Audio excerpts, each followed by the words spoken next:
live coverage of a spacewalk today to install a modification kit in preparation for ongoing solar array upgrades, as well as to swab the outside of the orbiting lab for possible microorganisms as part of a science research investigation. You're looking live into the International Space Station, where today's spacewalkers, NASA astronauts Jessica Meir and Chris Williams, are working through procedures ahead of today's spacewalk. Meir is wearing the suit with the red stripes this morning. This will be Meir's fourth spacewalk of her career, and Williams will be wearing the unmarked spacesuit on his very first spacewalk of his career. Meir arrived to the International Space Station just last month on February 14th, following launch a day prior on a SpaceX Dragon as part of Crew 12. Williams arrived to the International Space Station in November of last year.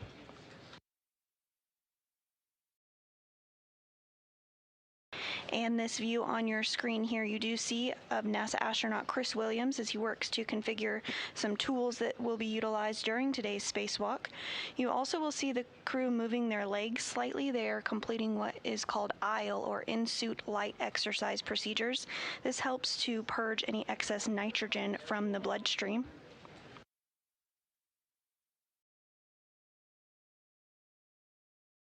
During today's spacewalk, Meir and Williams will complete tasks to build and install a mounting bracket on the 2A power channel in preparation for the next delivery of ISS rollout solar arrays, or IROSAs, that will be delivered on a future flight. You may recall that over the past few years we have continued to work on upgrading the power channels on Space Station, and we have already completed the 1A, 1B, 3A, 4B, 4A, and 2B areas of the space station, leaving just 2 power channels remaining to be upgraded.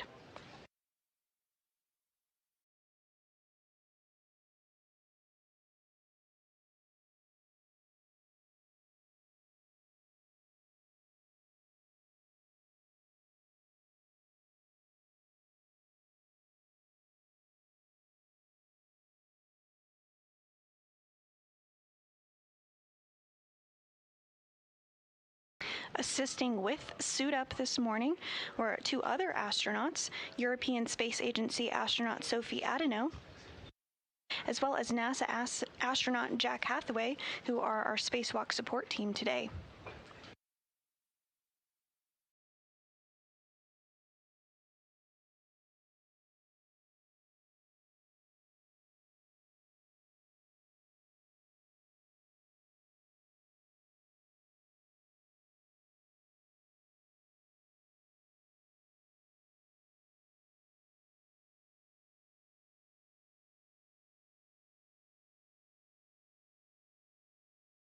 Once our spacewalkers complete these IL exercises, or in-suit light exercise procedures, they will move into the crew lock portion of the International Space Station and begin depressurization.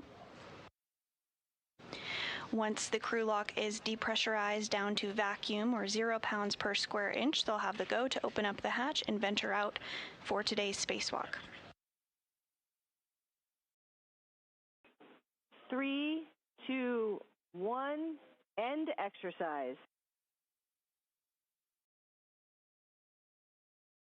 And you did hear some communications there to the crew from the ground here, letting them know to end those exercises. They go through procedures of completing the exercises for a portion of time and then pausing.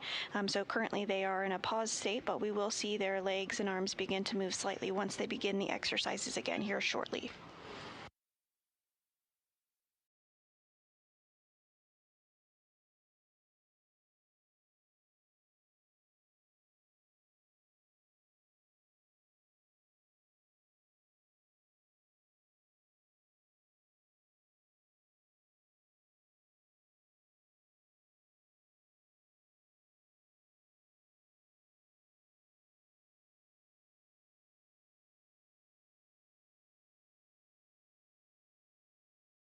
Three, 2, 1, start exercise. Cycle 8.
You're looking at a live view of NASA astronaut Chris Williams as he continues to step through those procedures of the aisle exercises.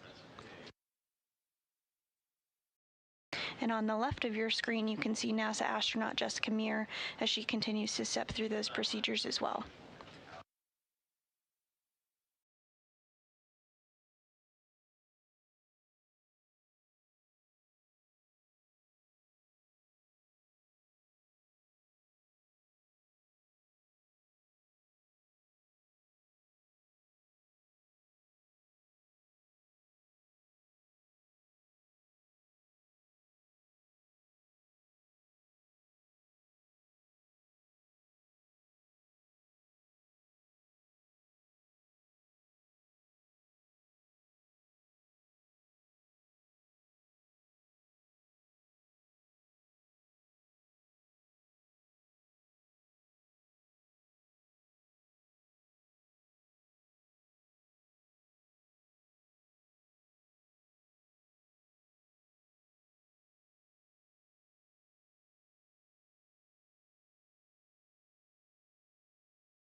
NASA astronauts Chris Williams and Jessica Meir continuing to step through procedures ahead of venturing outside the space station's hatch today.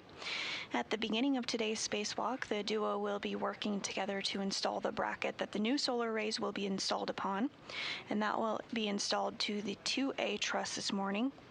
This bracket had previous work done to build portions back during a spacewalk last year with NASA astronauts Anne McClain and Nicole Ayers. End exercise. And on your screen here, you can see the areas that have already been built. They are the white and gray portions on your screen there today. The red, blue, and green areas are the portions of the mod kit that are going to be built by NASA astronauts Jessica Meir and Chris Williams during today's spacewalk, following the previous work done by Anne McClain and Nicole Ayers on May 1st of 2025.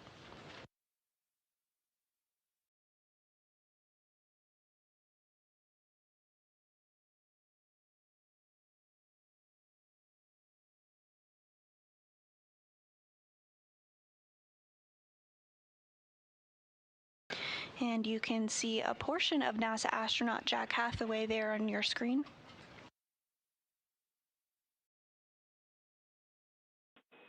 Three, two, one. Start exercise, cycle 9.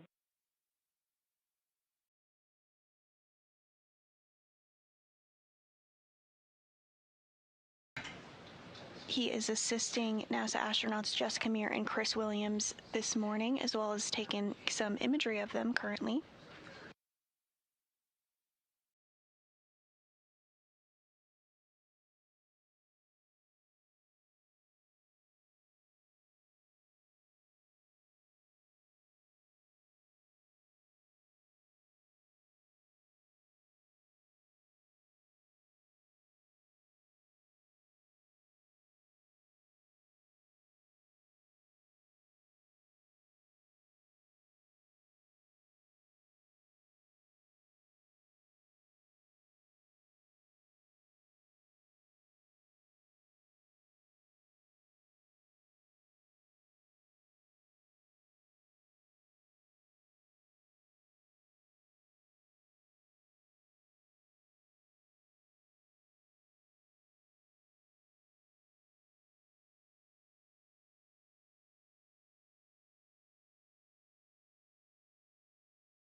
Today's spacewalk will be the 278th in support of space station assembly, maintenance, and upgrades, and will be the first of 2026. Again, this spacewalk will be the fourth for NASA astronaut Jessica Meir, who previously conducted 3 spacewalks totaling over 21 hours, and it will be the very first spacewalk for NASA astronaut Chris Williams.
In addition to the 2A mod kit build, today's spacewalk will include sampling as part of the ISS external microorganisms experiment, which tests samples collected from life support system vents on the outside of the space station, as well as other areas, to examine whether the spacecraft may release microorganisms, how many, and how far they may travel.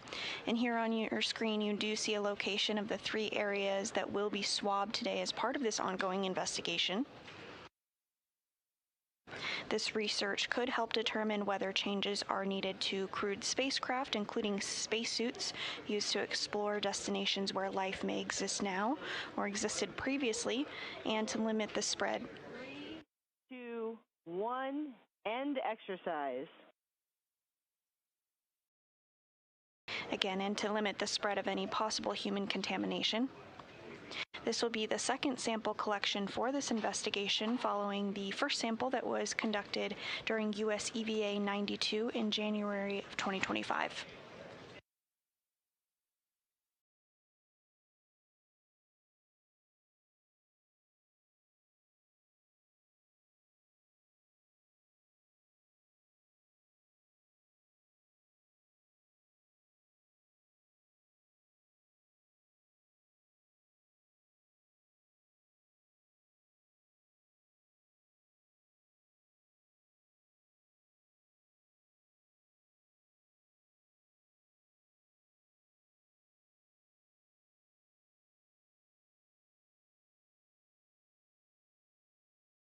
Three, two, one, start exercise. Cycle 10, last cycle.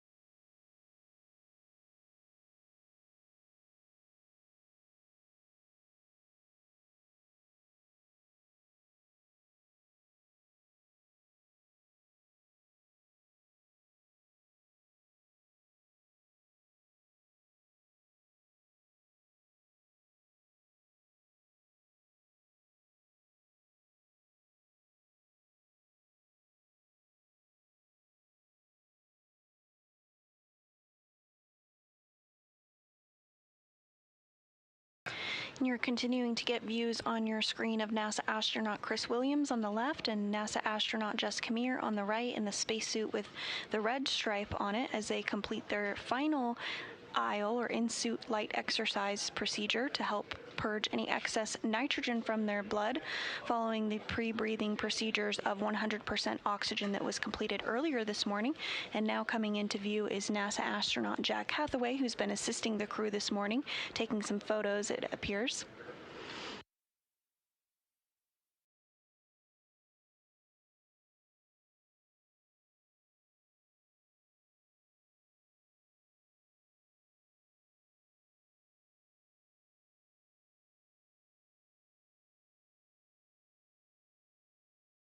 Both Meir and Hathaway arrived to the International Space Station just last month on NASA's SpaceX Crew 12 mission.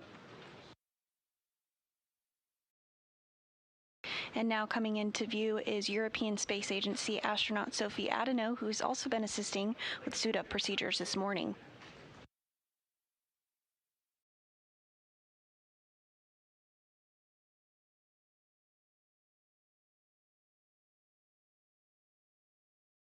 Later on during today's spacewalk, Hathaway and Adeno will work together to utilize the Canadarm2 into a configuration to allow a lens cap to be installed by today's spacewalkers.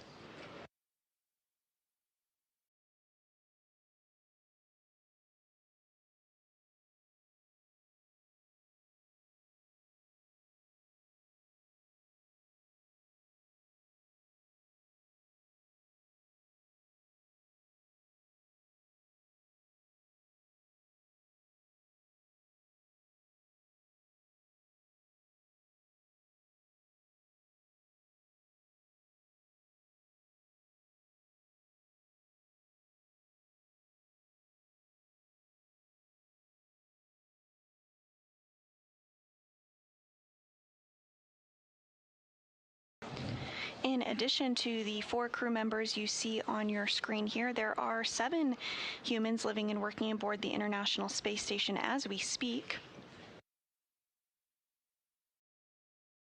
That includes current Space Station Commander Sergei Krutskvorchkov, as well as Roscosmos cosmonaut Sergei Mikheyev and Andrei Fedyaev. Fedyaev on your screen there taking some imagery of Williams, Adeno, Hathaway, and Meir.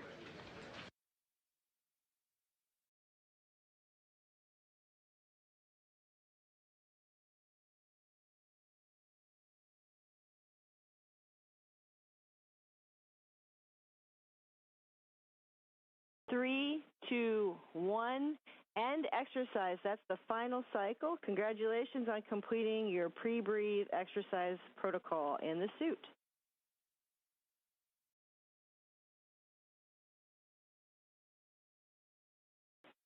Copy, thumbs up.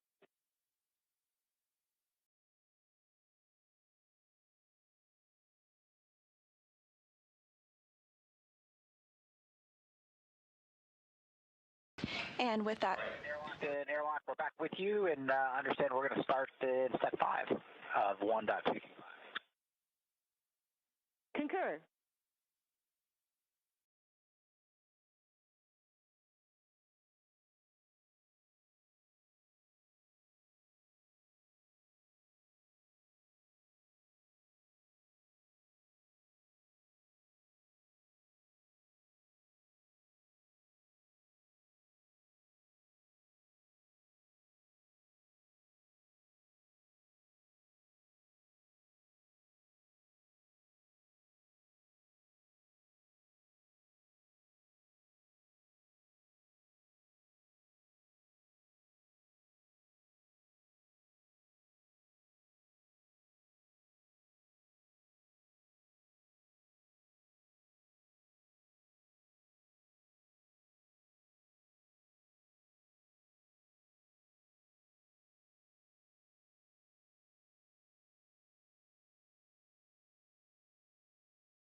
And a short time ago, we did hear the call that the aisle or in-suit light exercise procedures are complete. Now that this is complete, the crew, namely NASA astronaut Jack Hathaway and European Space Agency astronaut Sophie Adeno, will work to get helmet cameras installed to both NASA astronaut Chris Williams and Jessica Meir this morning.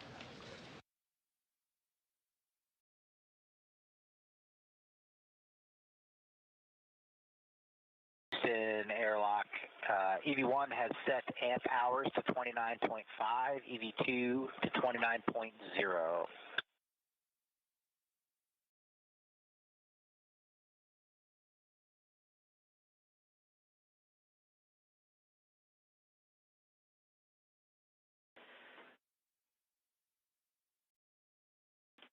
Copy that. Those are good numbers right there. And just let us know when you turn the HECAs on.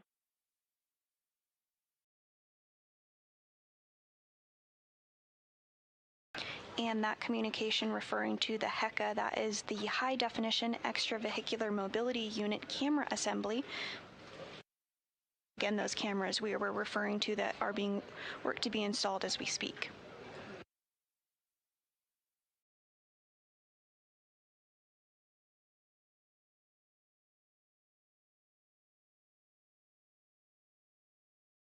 We have two green lights, one on each EV1 and EV2 for the HD EMU cameras for your step 7.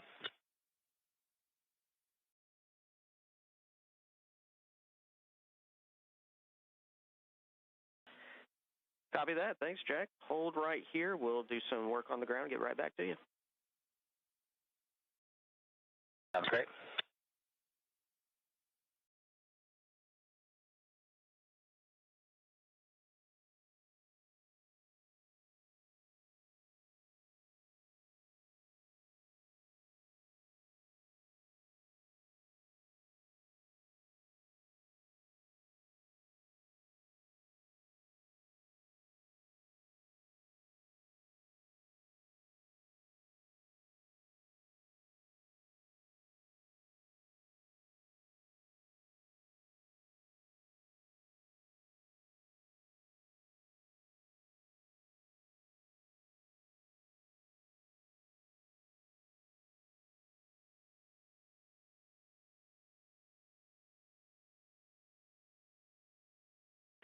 And Jack, back with you on here. While we're working on the ground steps in step 8, you are go to complete steps 9 through 15.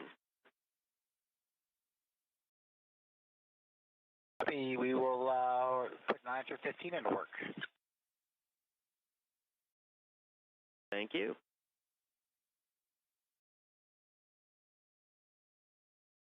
And those communications from here on the ground inside Mission Control Houston by today's Capcom, or capsule communicator Scott Sagatti, up to NASA astronaut Jack Hathaway. Scott will be prime for communicating with the crew inside the International Space Station once today's spacewalk begins, and while they are outside performing the spacewalk today, NASA astronaut Tracy Dyson will be the spacewalk communicator. And in addition to the spacewalk communicator and Capcom, there are several other team members here on your screen that are all being led by NASA Flight Director Deanna Trujillo during today's Orbit 2 shift.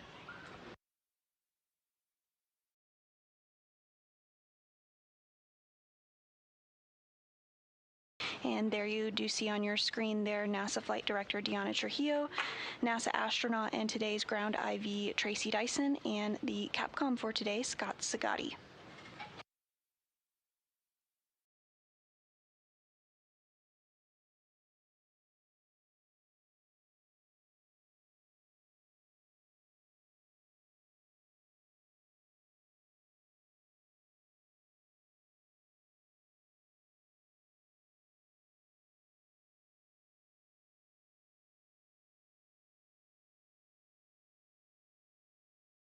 Houston airlock TCV setting for EV1 is now 6.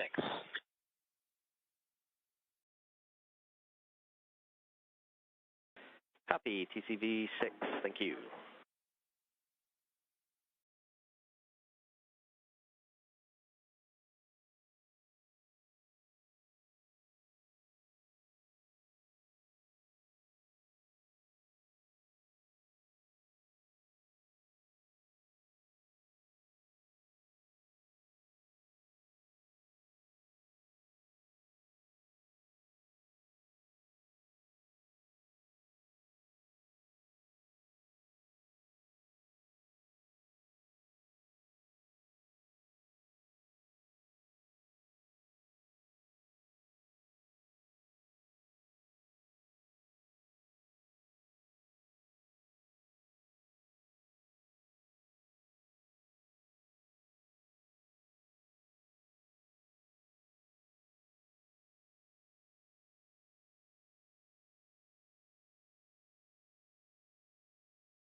And you're looking at a view from inside NASA astronaut Jessica Meir's helmet cam as they work to continue configuring tools and tethers, getting everything ready to go ahead of today's spacewalk.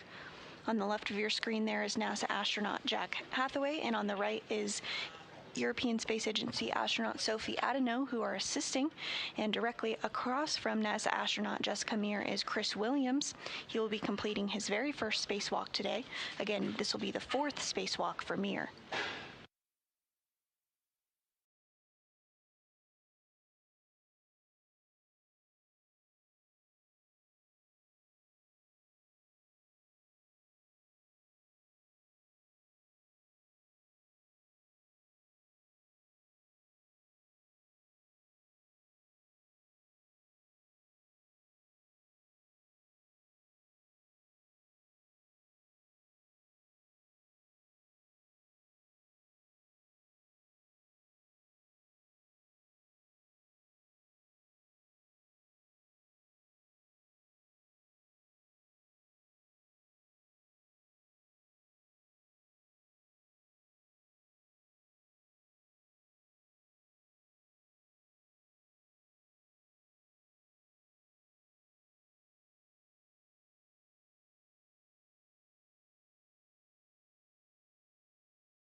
Houston Airlock, we are complete through step 15.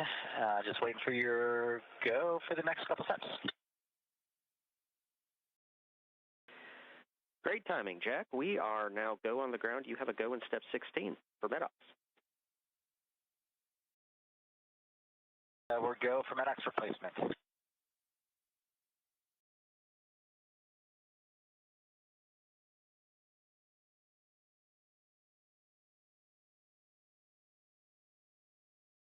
And you're getting another bird's eye view perspective, this time from inside NASA astronaut. We're just double checking our steps here. We think we also need to do step 8, where we're going to turn the HECA power buttons to off before we move on to the MEDOX. Is that right?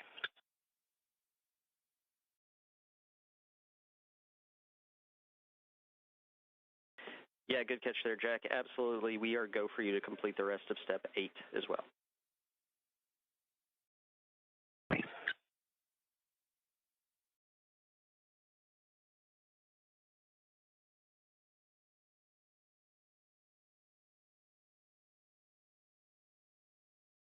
And we did hear some communications between the crew on the space station and the ground discussing MEDOX canisters. That is the metal oxide canister, which is used inside the spacesuit to remove carbon dioxide during spacewalks.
Houston Airlock, we're going to put serial number 1031 into Jessica.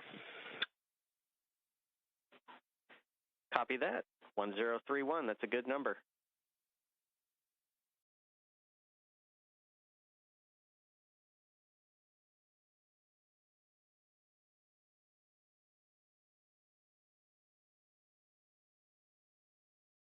And you are seeing NASA astronaut Jack Hathaway there in the center of your screen holding that MEDOX, or metal oxide canister. This is going to be installed, this MEDOX canister is going to be installed inside of NASA astronaut Jessica Meir's spacesuit. You can see they're turning her to get her into a good config to be able to place that MEDOX canister. This canister does remove carbon dioxide during spacewalks and can actually be utilized multiple times. Once complete with today's spacewalks, they can recharge the MEDOX canister.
And if you're just joining us, we are continuing to bring you live views inside the International Space Station as two NASA astronauts are suited up and preparing to venture outside the space station's hatch to prepare the 2A power channel for future installation of International Space Station rollout solar arrays.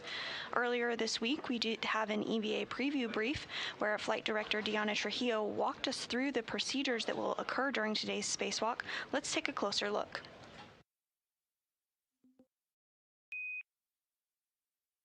A closer look at what we can expect during today's spacewalk. On your screen, you're now seeing European Space Agency astronaut Sophie Adenau working to get the MEDOX canister installed inside Chris Williams' spacesuit.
And we are in a brief expected handover between our satellites, but we'll regain views and communications here shortly with the crew.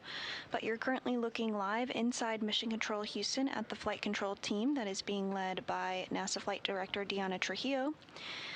Next to Deanna, you see NASA astronaut Tracy Dyson, who will be our ground IV and communicating with today's spacewalkers once the spacewalk is underway and the crew is outside the International Space Station.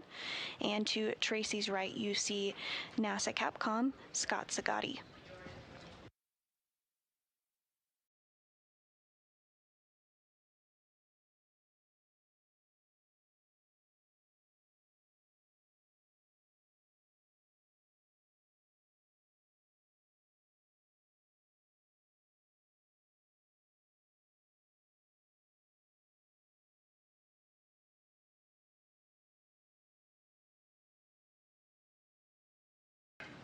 And the flight control team that you do see on your screen here is going to be working through procedures today as part of U.S. Spacewalk 94, where NASA astronauts Jessica Meir and Chris Williams will exit the space station's Quest airlock to prepare the 2A power channel for future installation of International Space Station rollout solar arrays. Once these arrays are installed, they will provide additional power for the orbiting lab, including for critical support of its safe and controlled deorbit. Additionally, swabs will be taken outside of the space station. We've installed 1031 into EV1, 1032 into EV2, and we've now paused the pre-breathe clock at GMT 1112 in step 11. So looking for your go to move on to step 12.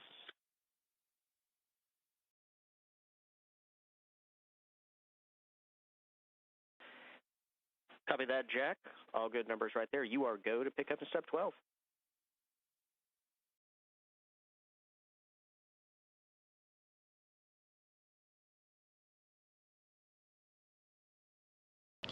And just to finish up there, in addition to the 2A power channel mod kit installation, the crew will also swab the outside of the space station to test for possible microorganisms as part of an ongoing investigation.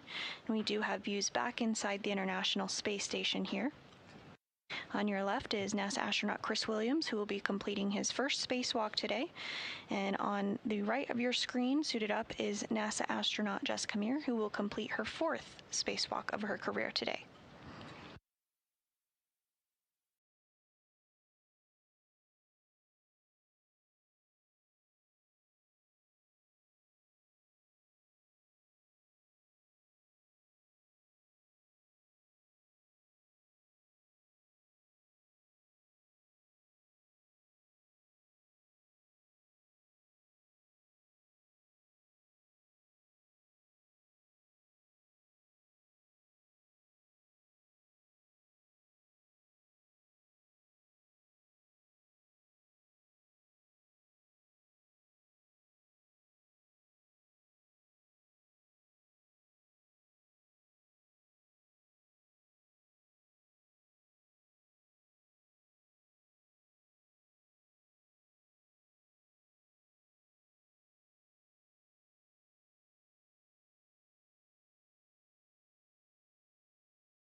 And a few more photos taking place as NASA astronaut Jack Hathaway and European Space Agency astronaut Sophie Adeneau continue to step through procedures ahead of today's start of the spacewalk.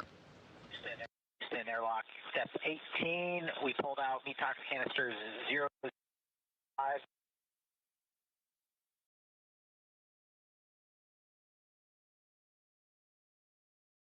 And Jack, we had a little bit of comm dropout right there. Can you repeat those numbers again?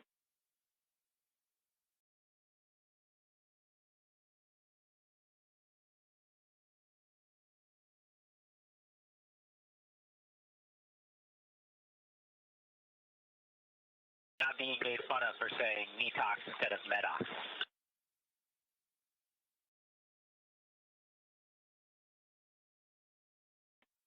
All good, Jack. We'll forgive you on that one. Hey, could you repeat those numbers again? There's a bit of a comm dropout.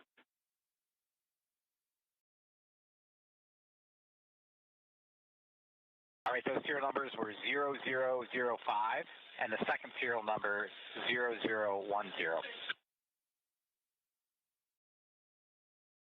All right, perfect. That's what we were expecting. Thanks, Jack. And with that comm dropout, that conveniently covered your comm, so that worked out.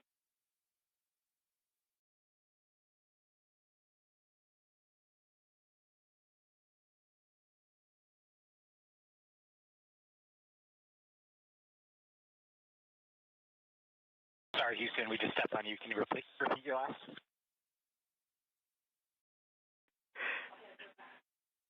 Nothing important right there. We were just letting you know we had that comm dropout, and we missed your ECOC call, which I'm sad for at this point. But everything's going well. Thank you.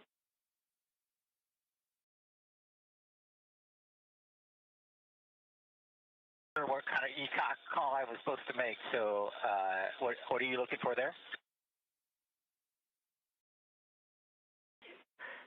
Nothing needed right there, so forget we even talked about it. Copy.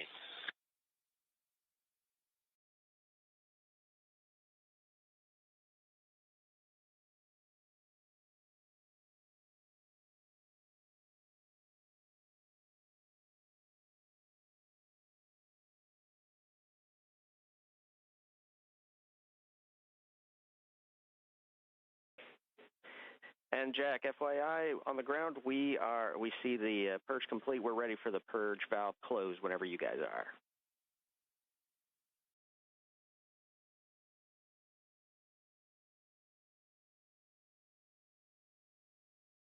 Airlock purge valves are now down and locked. EMU pre-breathe, into pre-breathe clock restarted, GMT 1119. 1119, thank you.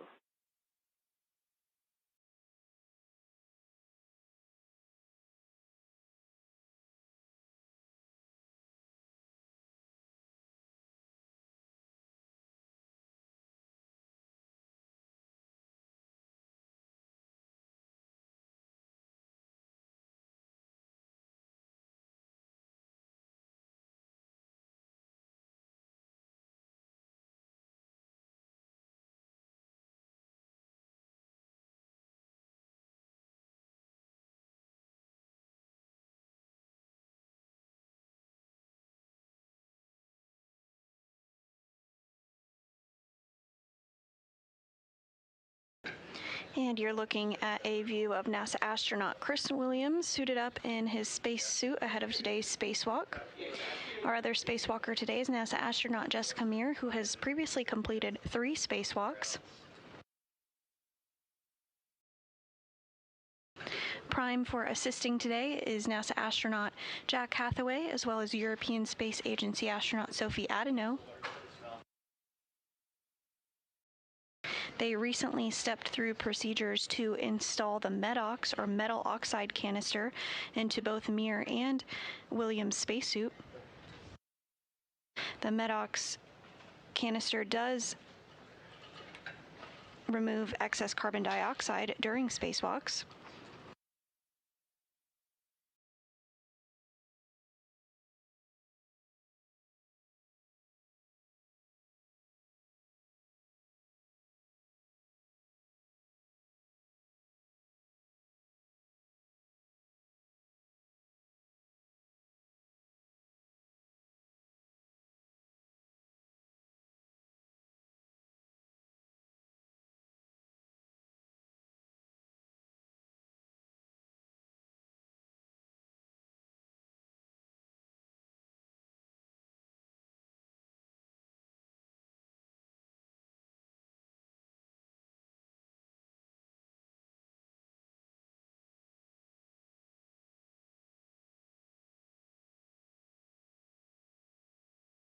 And also on your screen there on the left, you see Roscosmos cosmonaut Sergei Kutsverchkov, who is the current Expedition 74 commander.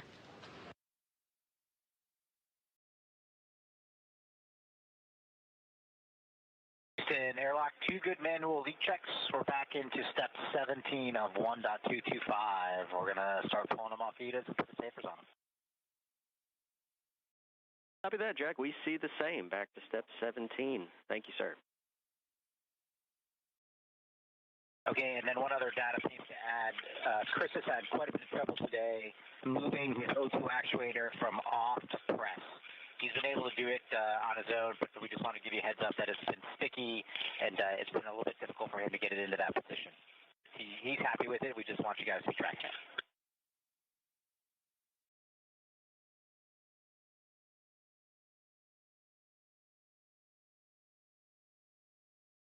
And copy that, Jack. Thanks for the added information right there. We'll track it down here as well.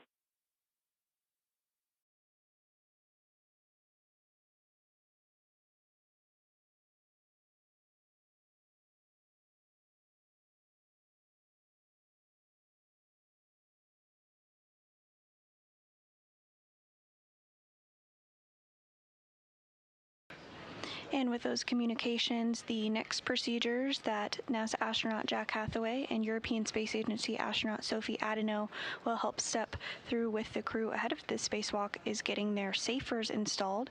The SAFER is the simplified aid for EVA rescue and would be used in the unlikely event that an astronaut were to become untethered from the space station. The SAFER would allow the crew member to safely propel them back to the space station. Sometimes you may refer to it being called the space jetpack. So they're working together now to get those installed onto NASA astronaut Jessica Meir's spacesuit.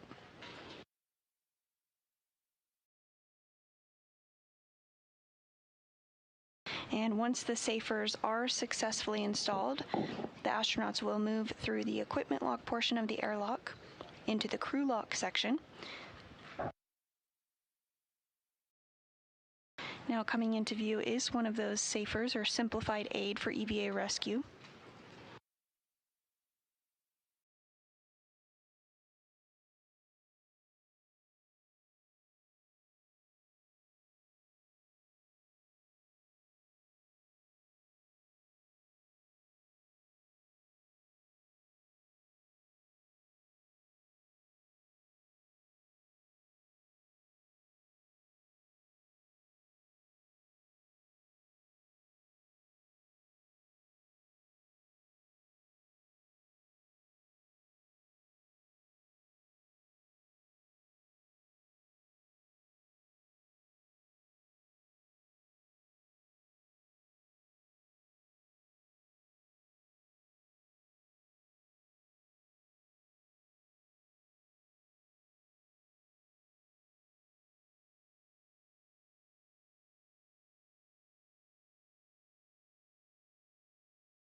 Adeneau and Hathaway continuing to work together to install the SAFER onto NASA astronaut Jessica Meir's spacesuit.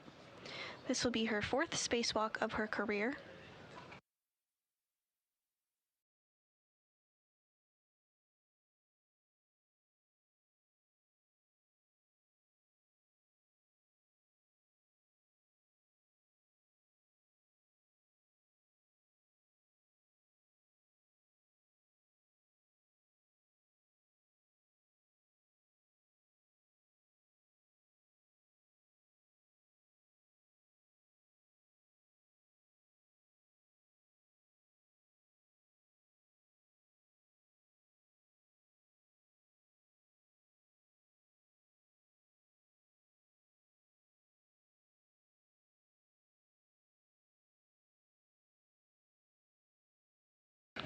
And again, the primary tasks for today's spacewalk are to prepare the 2A power channel for future installation of International Space Station rollout solar arrays.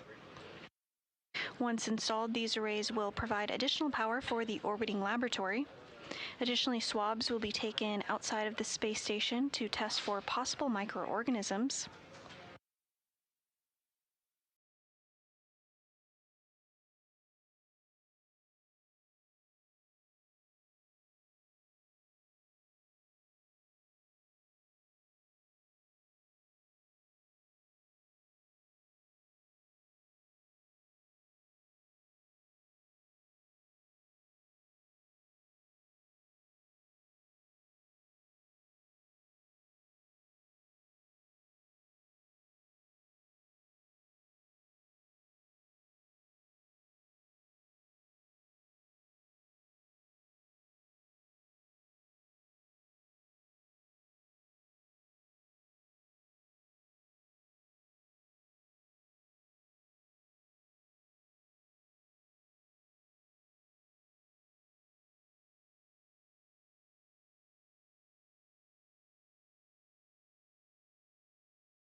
Adeno and Hathaway continuing to work to install that safer to Jessica Meir's spacesuit.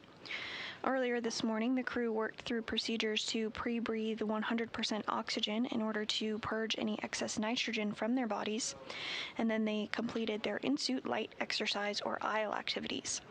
These movements help acclimate the body to the lower pressure of the spacesuit and purge excess nitrogen from their body slowly to avoid getting the bends or decompression sickness, similar to what divers on Earth can experience.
Once Meir's safer is successfully installed, she will be moved into the crew lock.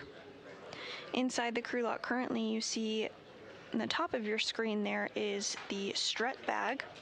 The strut bag is about 8 feet long. It weighs over 300 pounds and contains the pieces of the mid struts and left lower strut, which will be assembled and installed during today's spacewalk.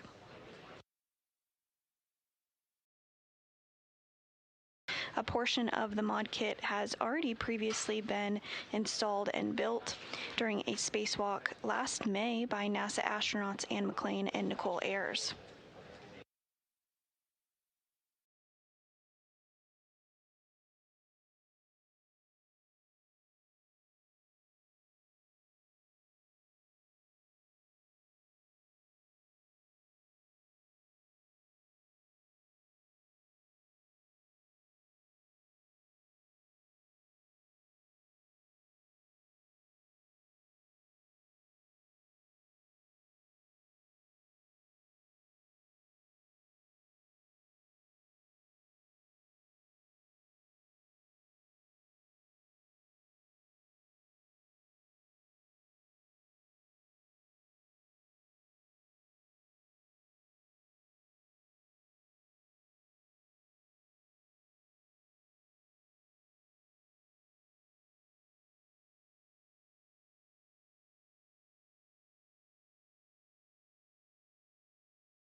And NASA astronaut Jessica Meir now being moved into that crew lock portion of the International Space Station by NASA astronaut Jack Hathaway, who you can see there on the bottom of your screen, as well as European Space Agency astronaut Sophie Adno a little further back.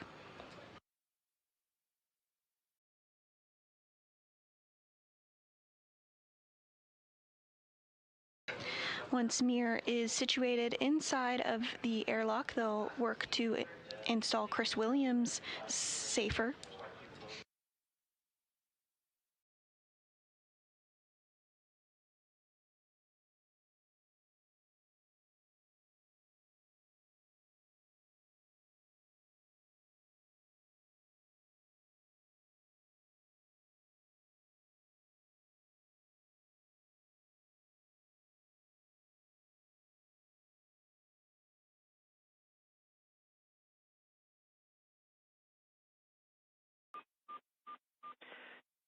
And Jack, Houston on 1 on here. We're watching the Safer Dawn on here just to make sure that we're all in sync.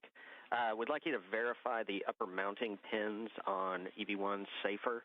Make sure that they're fully in the groove and they're locked.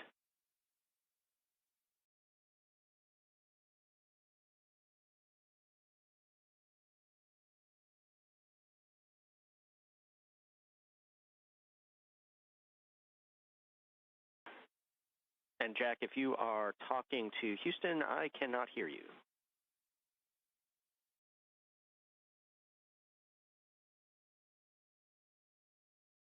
Houston, sorry about that. Just so we're on the same page, on the safer, there's a pin at the top, alignment pin at the bottom, and the latch in the center. And you're asking us to check the alignment pin at the top on both sides to make sure it's seated in the rail. Affirm, that's exactly what we're looking for. FYI, 50 seconds to a handover. It'll work.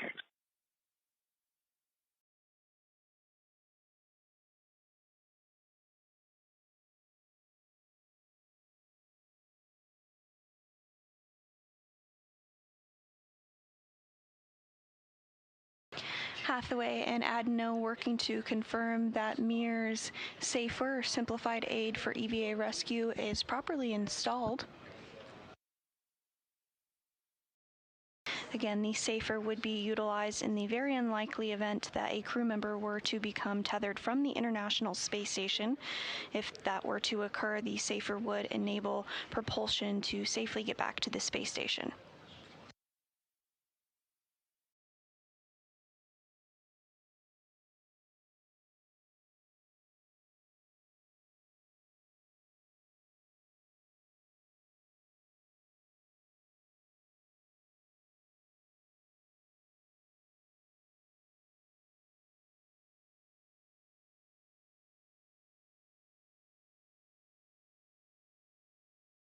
And we are in a brief handover between our satellite communication system. You're looking at a live view inside Mission Control Houston. The team is currently being led by Flight Director Deanna Trujillo, who you see on your screen, as well as Tracy Dyson, who will serve as our ground IV today, communicating with our spacewalkers once the spacewalk is underway. Today's Capcom, or capsule communicator, is Scott Sagatti, and he'll be primed for communicating with the crew inside the International Space Station.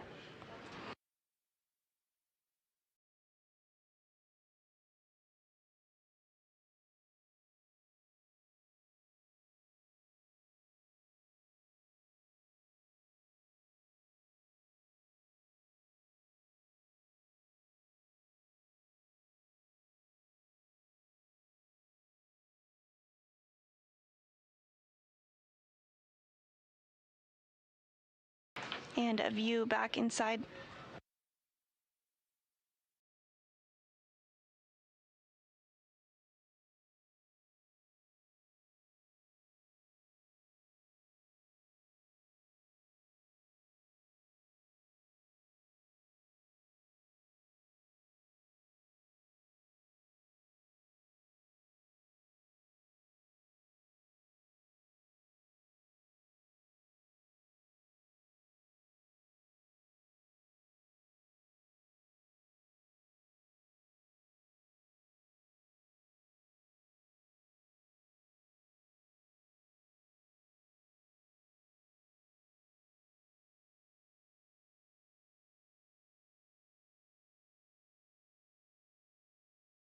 And airlock, we're back with you. Both Soph and I verified the alignment pins, both the top and bottom on the left and right side of Jessica Safer are properly seated in their tracks.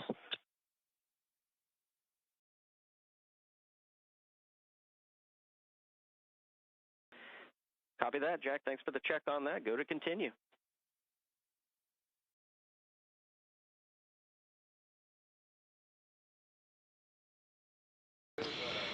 And Jessica's in the airlock. We're moving to Chris is Safer. Copy that. Moving over to Chris.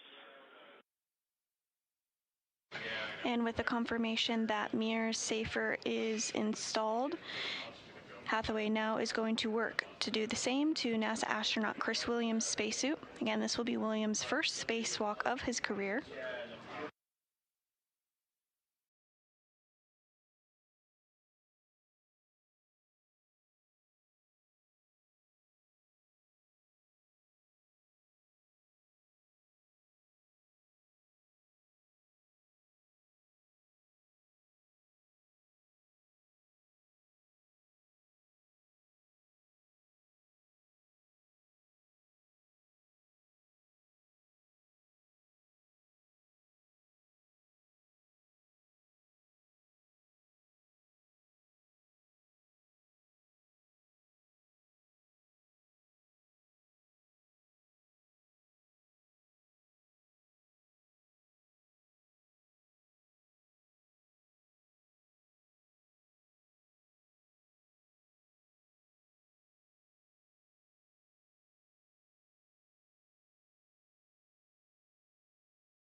And we are in another handover period between our satellites here. It does appear that fellow flight director Greg Whitney is here in the room with us as well, just speaking with NASA Flight Director Deanna Trujillo, who is the lead during today's spacewalk. The main tasks of today's spacewalk are to prepare the 2A power channel for future installation of International Space Station rollout solar arrays, which will provide additional power for the orbiting lab. In addition to this, there will be an ongoing science experiment sampling of the outside of the International Space Station to test for possible microorganisms.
And on your screen, you are seeing NASA astronaut Jack Hathaway on the left there, continuing to work to get the safer installed on NASA astronaut Chris Williams' spacesuit and then move him into the crew lock. Once both Meir and Williams are inside the crew lock, depressurization procedures will begin.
And we are seeing both Williams and Meir inside the crew lock now.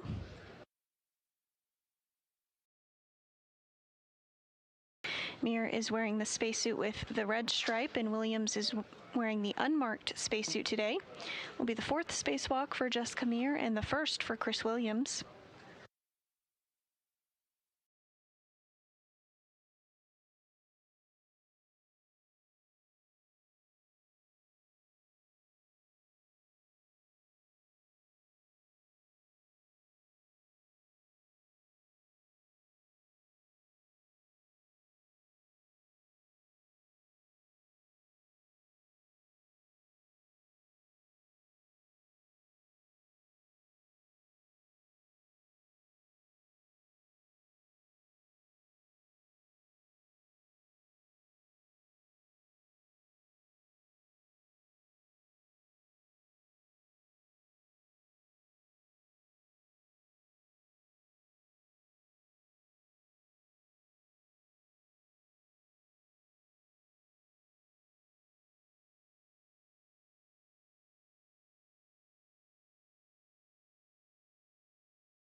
And if you're just joining us this morning, we are continuing to bring you live coverage ahead of the start of a spacewalk outside the International Space Station, where NASA astronauts Jessica Meir and Chris Williams will exit the station's Quest airlock to prepare the 2A power channel for future installation of International Space Station rollout solar arrays.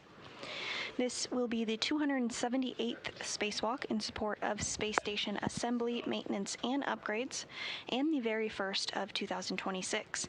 This will be the 4th spacewalk for Meir and the 1st for Williams.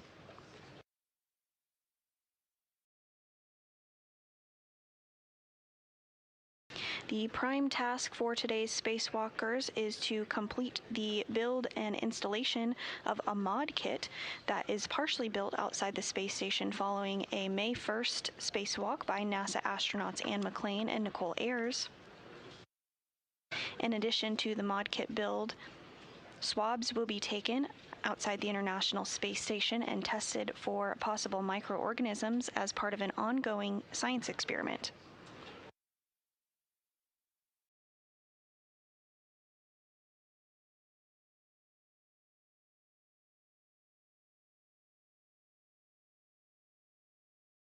Station, we are reviewing this config, and we'll verbalize it to you, so follow along.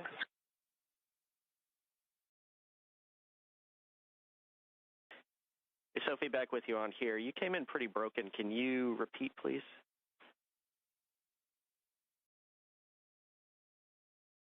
We are starting now the tethers config, check of all of the tethers.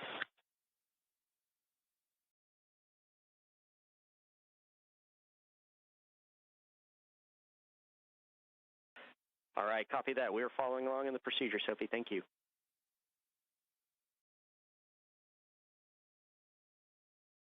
Okay, so to start with the airlock gearing extender, this is hooked to the big hook of the waste tether, which is to the right of Chris. This is gate closed, lock, black on black.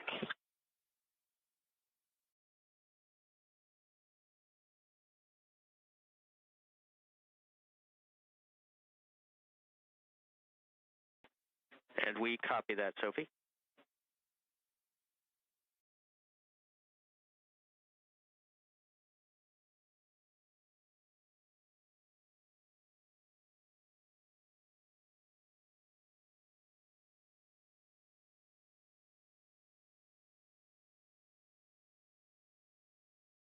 Airline.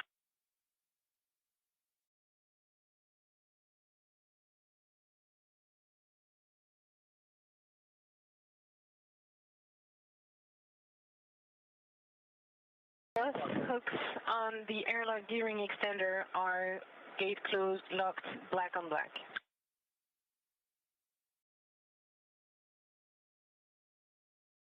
I say both hooks because there is an extra waste tether for the airlock.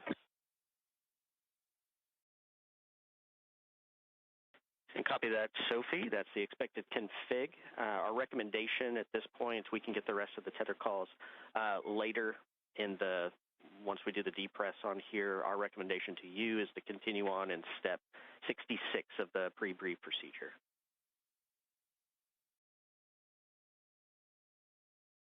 We're just assisting them a few moves with the tethers, and we'll move very soon.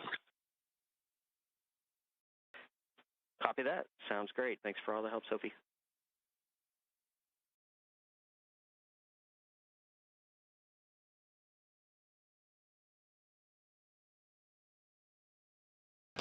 And those communications from the ground to European Space Agency astronaut Sophie Adeno continuing to step through procedures. You heard some communications about configuring tethers to make sure everything is good to go before the crew steps outside of the International Space Station for today's spacewalk. Going to step 66. Copy that. Following along.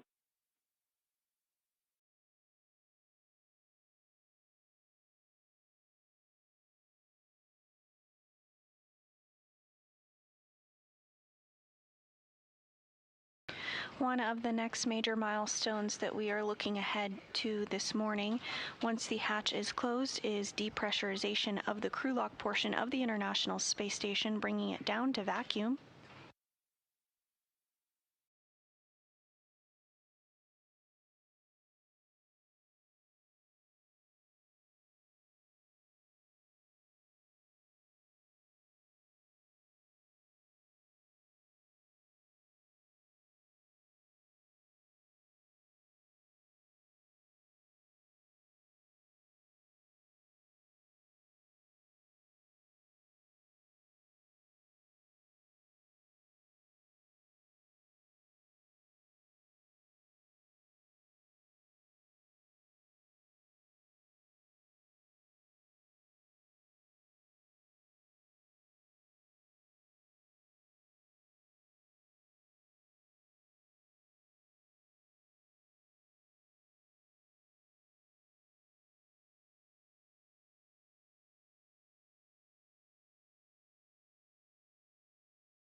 And here in the room in Mission Control Houston, NASA Flight Director Deanna Trujillo is polling the team, go or no go, for today's spacewalk.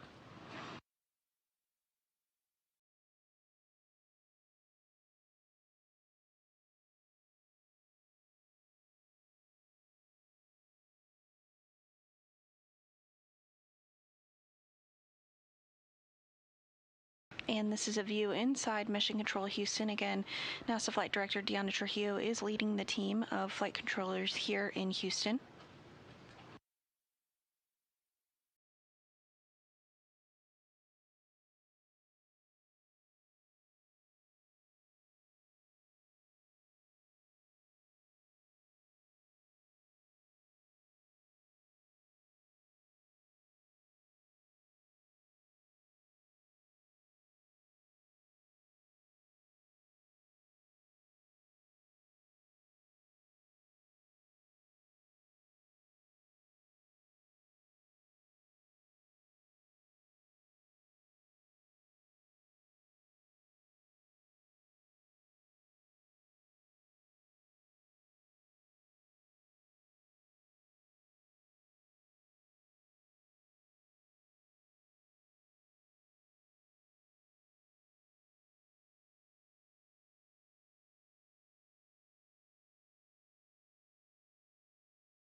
This view back inside the International Space Station with both Meir and Hathaway, today's spacewalkers, inside the crew lock portion of the International Space Station. On the left of your screen is NASA astronaut Jack Hathaway, and on the right is European Space Agency astronaut Sophie Adeno. They've been primed for stepping through the procedures to get the crew suited up and ready to go for today's spacewalk. Next up, they'll be closing the hatch and depressurization will take place.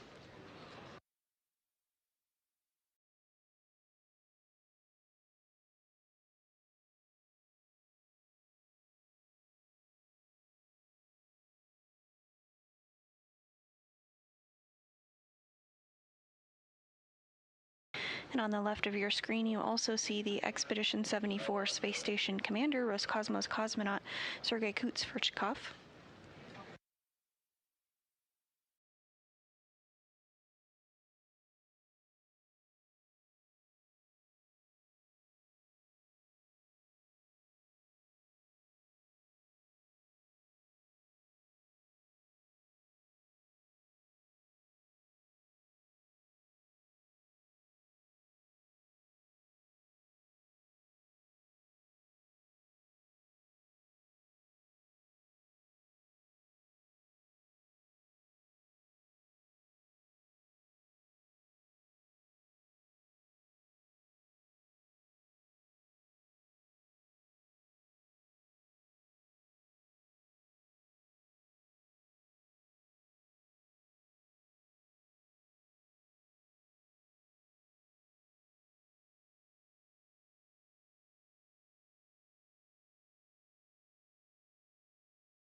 And Adeno and Hathaway now working to get the hatch closed.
And Flight Director Deanna Trujillo confirms the team here on the ground is go for today's spacewalk.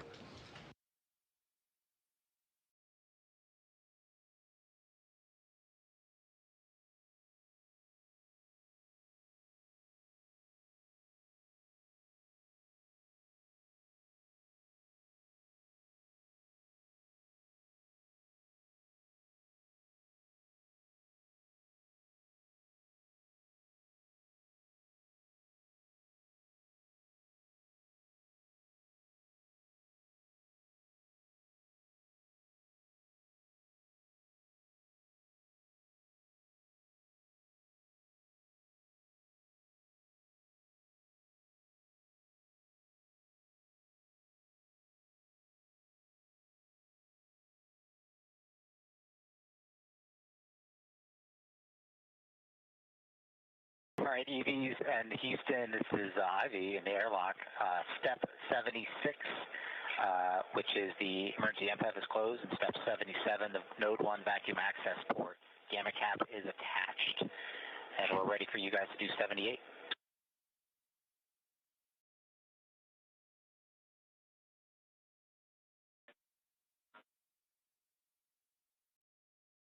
All right, Jack, thank you very much. Good job with all of that. We'll go ahead and take care of the next 3 steps and the procedure. Stand by. We'll let you know when we're ready for you to proceed.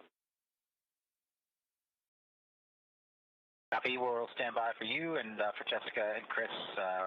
The pre-read timer we have right here is 2 hours, 2 minutes, so that looks good, and time of day is 12:07, just for your essay.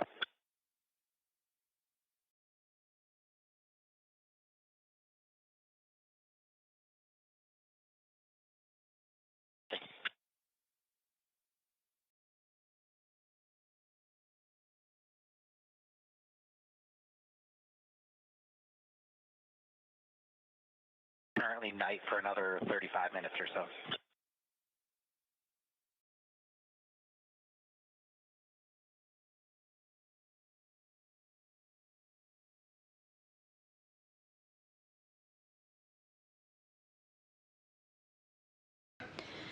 And on your screen, you are seeing NASA astronaut Jack Hathaway on the left, as well as European Space Agency astronaut Sophie Adeneau. The hatch is now closed to the crew airlock where NASA astronauts Jessica Meir and Chris Williams, today's spacewalkers, are currently located.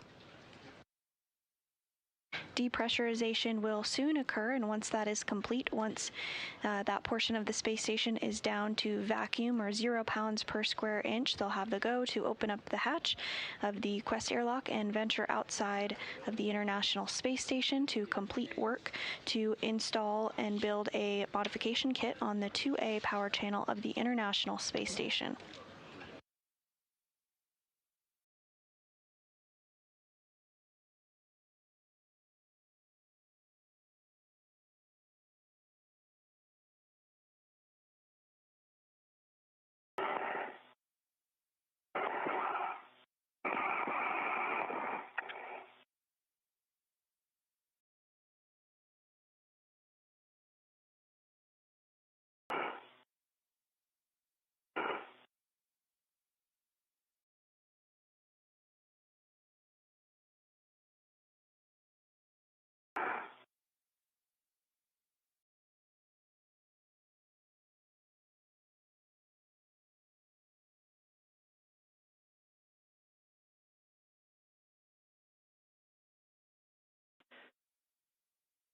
All right.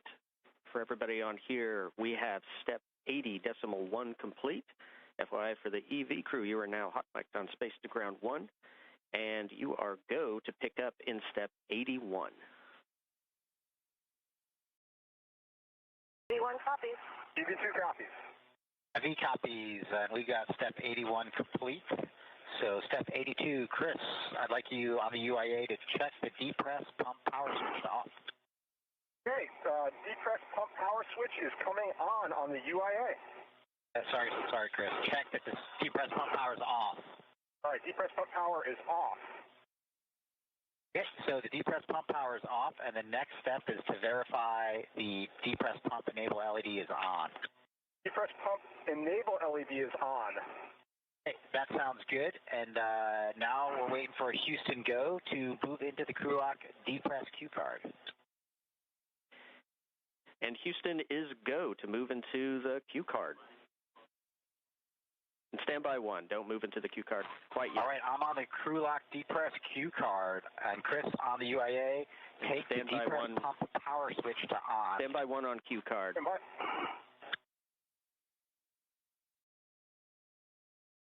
IV copy, standing by.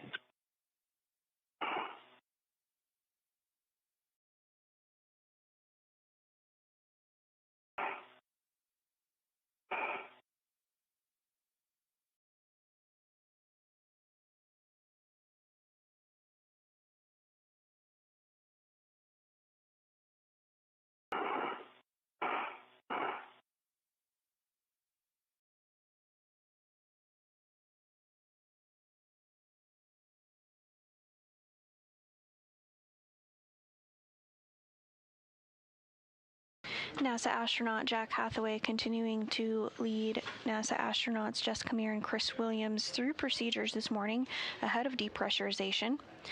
This morning, depressurization will occur in a two-stage fashion. First, the crew lock will be taken down to 5 pounds per square inch of pressure, at which point depressurization will be paused to perform a systems check, and then depressurization will resume to get the crew lock all the way down to vacuum. Once at vacuum, Meir and Williams will conduct suit checks and communication checks with Mission Control Houston before they put their suits on internal battery power. Say OFF. We're saying off just to differentiate in the suits, a little bit harder to hear. Will do. I can definitely do that. Thank you.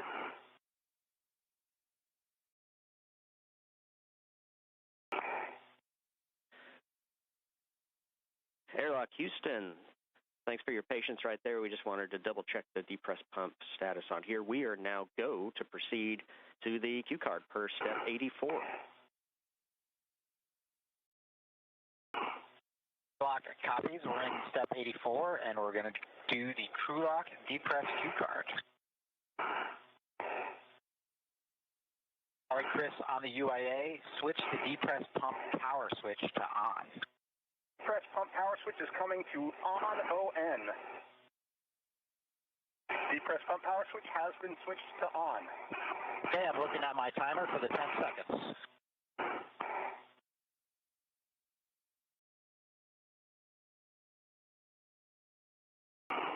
Chris, now you can take the depress pump manual isolation valve to open and expect an alert tone. Copy. Depress pump man ISO valve coming to open. It is open. Expect alert tone. EV1 and EV2, monitor your CP gauge to make sure it stays below 5.5. EV1 copies. EV2.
And if you're just joining us this morning, we're continuing to bring you live coverage ahead of the start of a spacewalk today.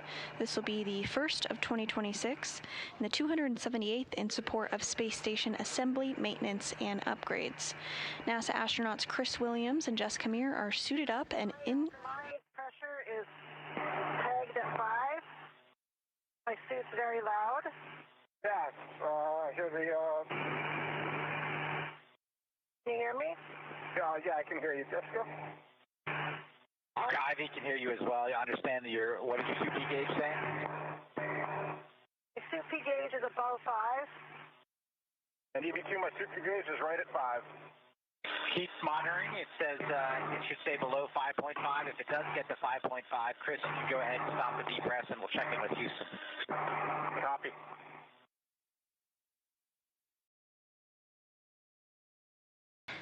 Again, NASA astronauts Chris Williams and Jessica Meir are inside the crew lock portion of the International Space Station that is currently undergoing depressurization, now at about 10.4 pounds per square inch.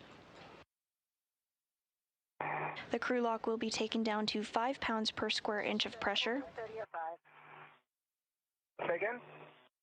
Holding steady at 5. Copy, holding steady at 5. I'm also holding steady at 5 on my CT gauge. We copy.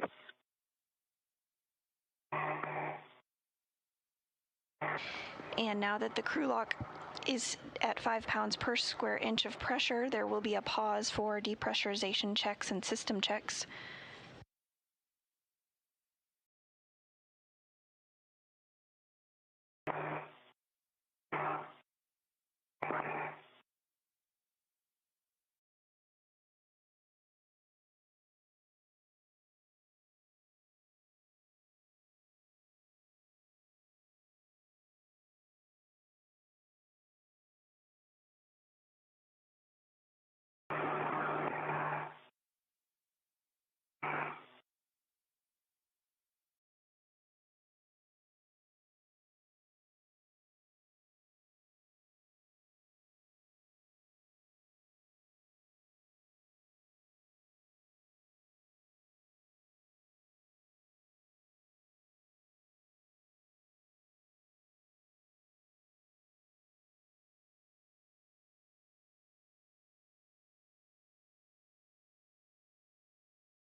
Once the crew lock does reach vacuum, Jessica Meir and Chris Williams will conduct suit checks and communication checks with Mission Control Houston before they put their suits on internal battery power, which will mark the official start of today's spacewalk.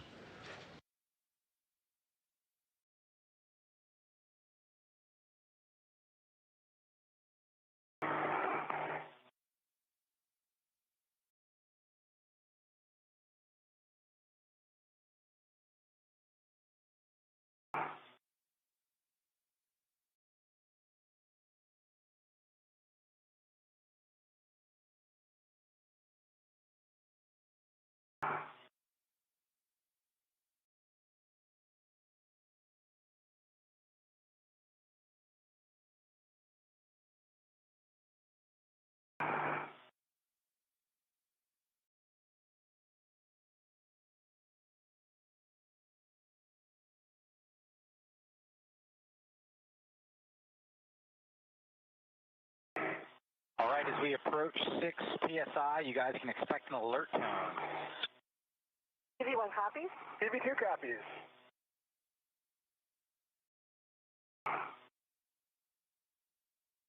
Pressure inside the crew lock approaching 7 pounds per square inch. Again, we will hold once 5 pounds per square inch of pressure is reached for systems checks.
Crew lock pressure now at 6.5 pounds per square inch.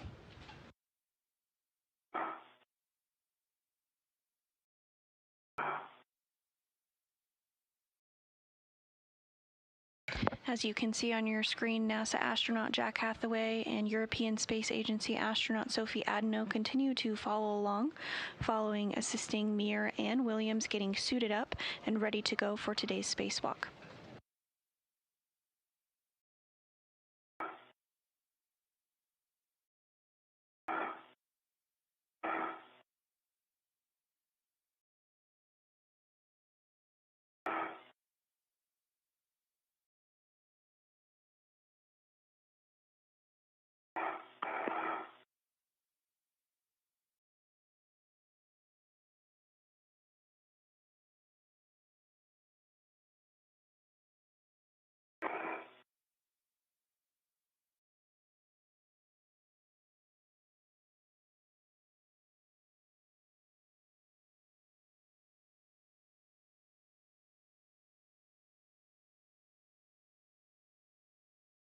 Pressure inside the crew lock nearing in on 5 pounds per square inch. Again, we will pause once that pressure is 5 pounds per square inch for systems checks and communication checks.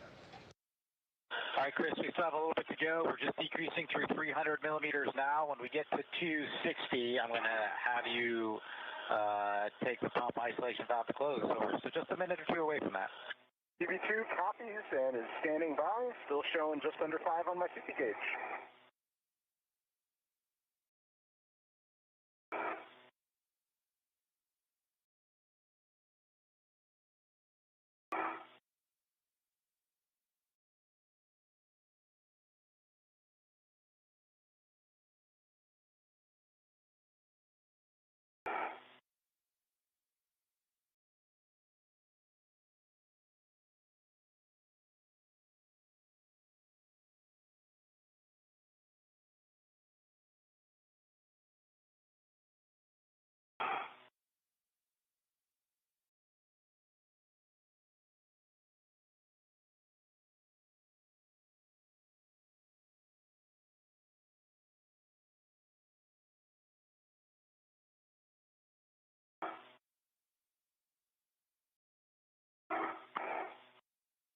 All right, Chris, take the depressed pump up manual isolation valve to close. You'll expect an alert tone.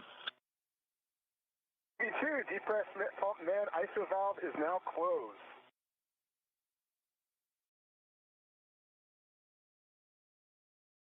All right, we're seeing the crew lock pressure right around 260. So we're going to go into a leak check. So for both EV1 and EV2, take your display switch to status until you see leak check question mark and then a long yes. You'll follow the displayed instructions. V1 has leak check and long yes. EV2 leak check and long yes.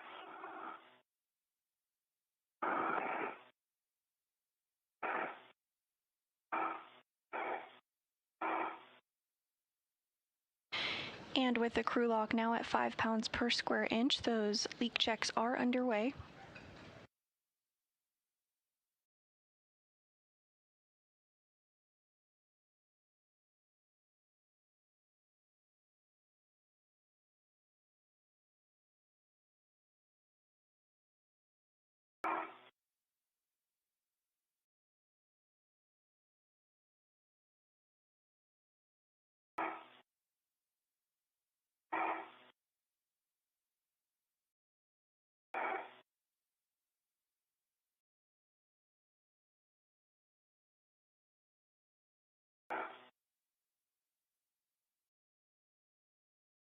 EV1 leak check complete. Suit pressure 4.8. Set oxygen actuator to EVA. And EV2 leak check complete. Suit P4.7 and setting oxygen to EVA. Okay, that's great news, guys. And just let me know that you both do indeed have your O2 actuator and EVA. EV1 in work.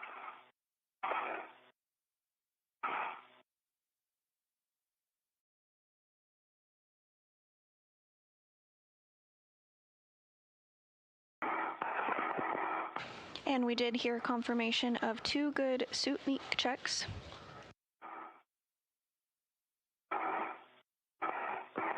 In work for EV2.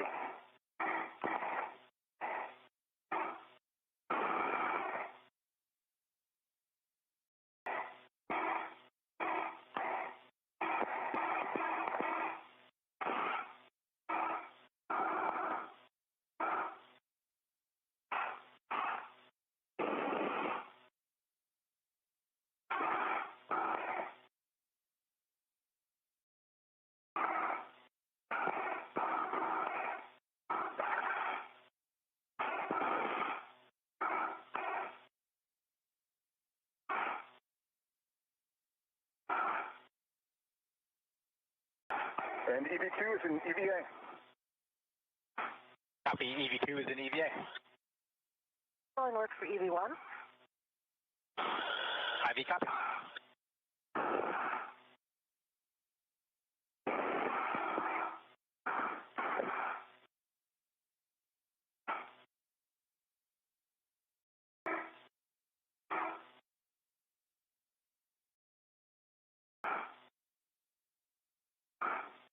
And as system checks continue, you are hearing some communications between... Option actuator false.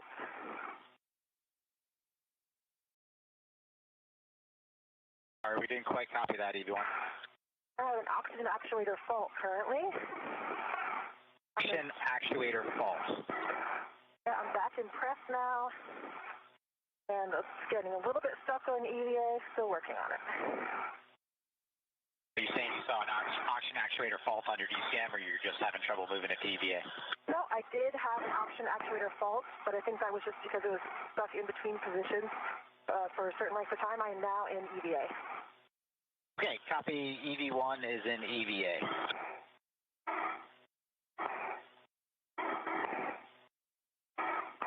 From IV, we just want to double check with you before we move on that you guys are happy with that configuration.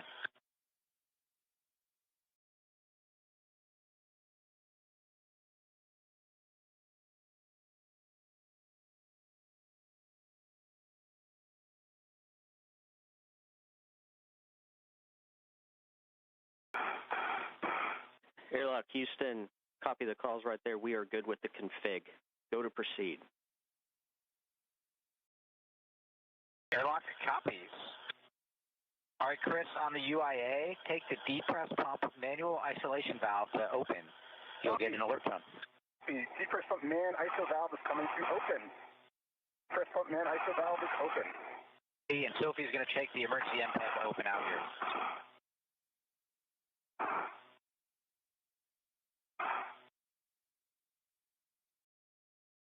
And with confirmation of good leak checks and systems checks... Monitor your 2P gauge, make sure it stays less than 5.5.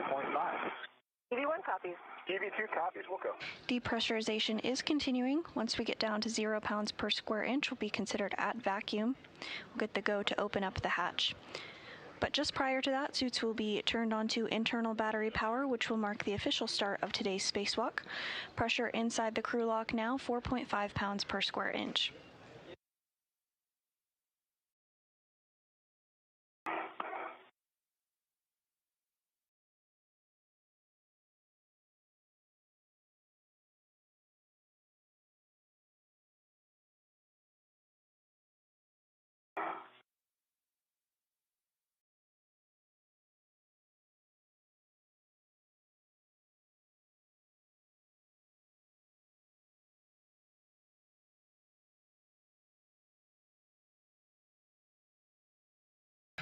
Now under 4 pounds of pressure per square inch inside the crew lock.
Pressure inside the crew lock now approaching 2.75 pounds per square inch.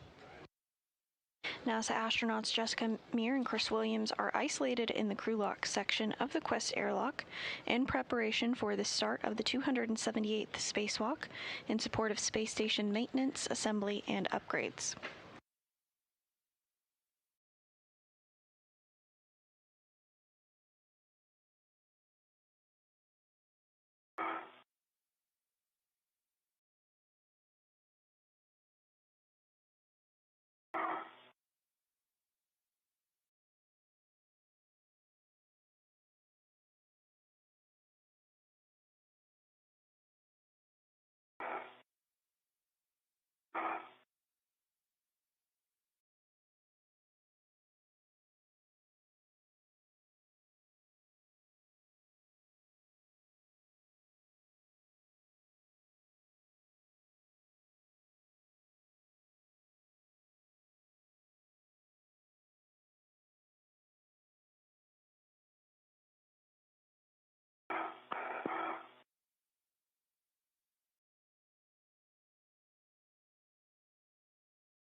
EV2 is showing airlock T1.9 on my DCM.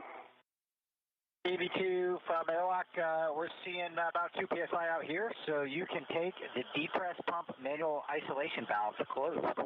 EV2, depress pump man ISO valve is closed.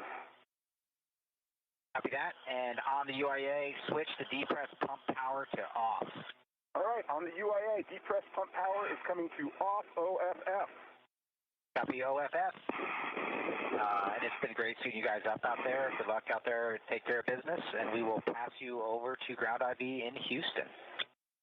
Thank you, Jack. Thank you, Sophie. Hello, Houston. Hey, Jessica, Chris. Great to hear your voice. Jack, Sophie, nice work. Thanks a lot.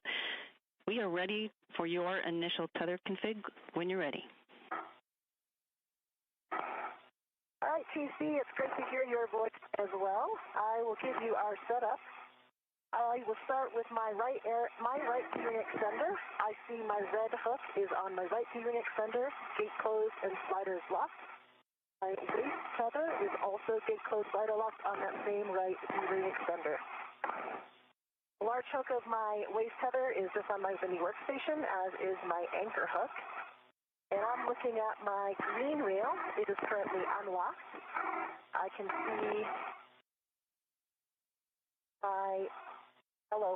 I can see EV2s. Okay. I can see my yellow hook is on the green reel. That's gate closed and sliders locked. You can see my red reel is unlocked. It has the green hook on it, which is unlocked. It also has Chris's anchor hook, which is locked. And that's also on my red reel, as mentioned. I can see the extra waist tether that we have on the airlock gearing extender. Gate closed, sliders locked. The big end is just freely floating. And then I see Chris's waist tether. I believe that is his right waist tether. Stay firm. And it is gate closed, sliders locked. Can actually see it all the way to him. Hand over. It is on his right gear. And we are in a handover between our satellites currently, but we'll regain communication and video of the crew here shortly. You did hear communications with NASA astronaut Jessica Meir and Chris Williams as they work with the ground to make sure that all of their tethers are configured as they should be before they step outside the space station to begin today's spacewalk. The green reel is unlocked. On my green reel, I have my yellow hook, gate closed, black on black, locked. And on my red reel, I have my green hook, which is unlocked. My red reel is unlocked, and that goes to my right gearing extender with the red hook, black on black, as Jessica called. On my left, on my mini workstation, I have my left waist tether, which goes to my left gearing extender. The small hook for that is gate closed, locked, black on black. Okay, you guys, I walked you right into a handover. So we caught most of the tether config, and I'm missing just a few checks. Let's start with you, Chris. It's mostly on you, Chris. Your the waist tether that you have to the airlock D-ring extender to your right D-ring extender. Make sure you got that hook closed and locked. Copy. I think Jessica can see that one. Yep, I reported both of those. It is closed and locked on his right gearing extender and closed and locked on the airlock gearing extender. Okay, well, we didn't miss too much, evidently, so you guys got a great tether config.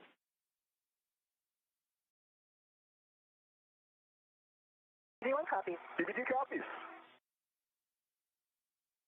And now closing in on 1 pound per square inch of pressure inside the crew lock. On the depress cue card, when crew lock DPDP is about 0, you can expect the learn tone. I don't know if you got one yet. Negative. No alert tone. Yep, DB2 negative. I haven't received any of the expected alert tones.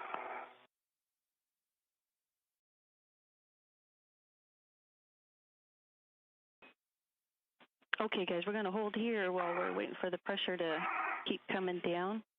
And as we pause, I'll come back to you for hatch ops.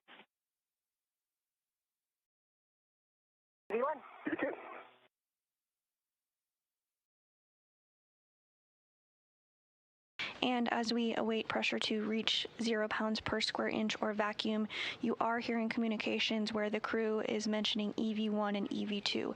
EV1 this morning is NASA astronaut Jessica Meir. She'll be wearing the spacesuit with the red stripes. EV2 is NASA astronaut Chris Williams, and you'll be able to identify him because he will be in the unmarked spacesuit once we get views of them after they egress the hatch. For Meir, this is the 4th spacewalk of her career, and for Williams, this will be the very first of his career.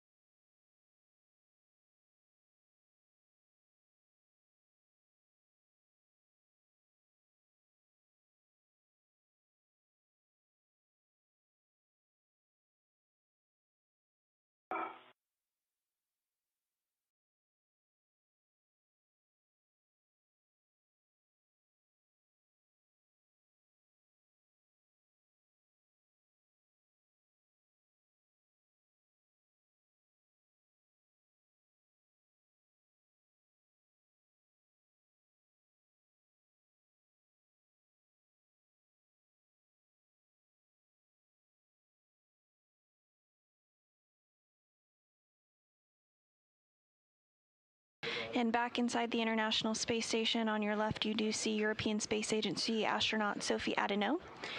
And on the right, NASA astronaut Jack Hathaway. They have been primed to get the crew suited up and step through procedures this morning ahead of the start of today's spacewalk. Once pressure inside of the crew lock reaches 0 pounds per square inch, some system checks will occur, and then the spacesuits will be switched onto battery power, which will mark the official start of today's spacewalk. Pressure inside the crew lock now less than 1 pound per square inch, 0.93 pounds per square inch currently.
And if you're just joining us this morning, we are nearing the start of today's Spacewalk, U.S. Spacewalk 94, where NASA astronauts Jessica Meir and Chris Williams will exit the station's Quest airlock to prepare the 2A power channel for future installation of International Space Station rollout solar arrays.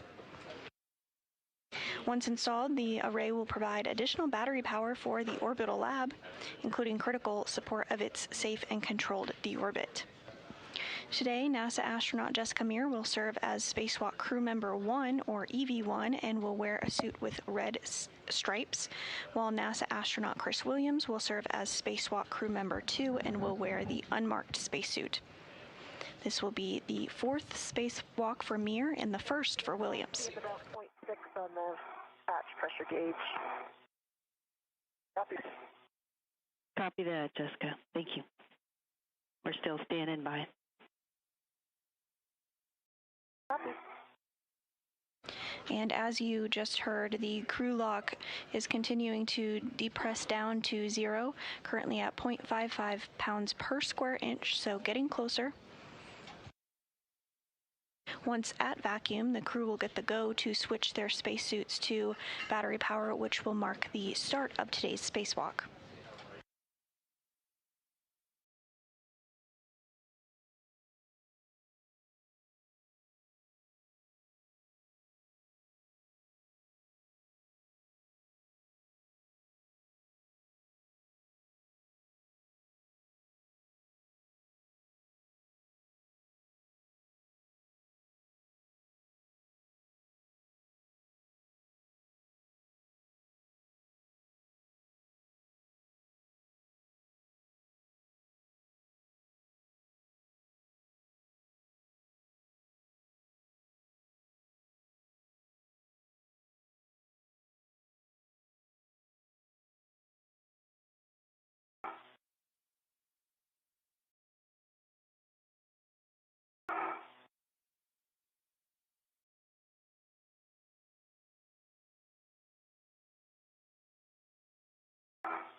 All right, Jessica, big moment. Your suit data is nominal, both of you, and we are showing 0.5 PSI on the hatch. You verified for us 0.6 on the hatch gauge. You have a go to open and stow the EV hatch. Okay, copy. Go to open and stow the hatch.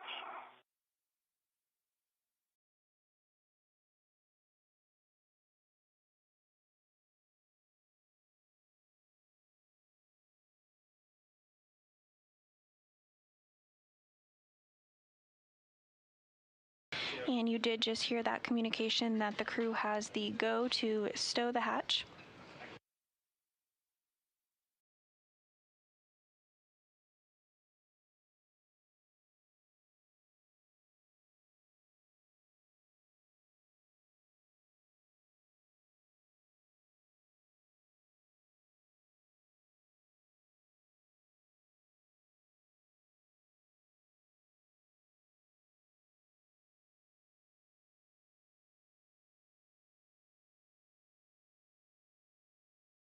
Nicely done, Jessica. Okay, hatch is open. And we're in the hatch keep. Well done. Well done. I can see the light. Excellent. Okay, for Jack in the airlock, you can put step 15 into work, emergency MPEV to closed.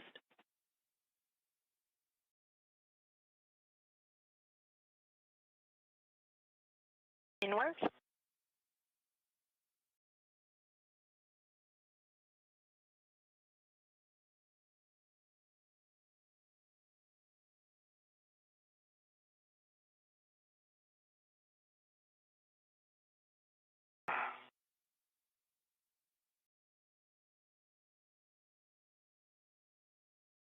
Complete.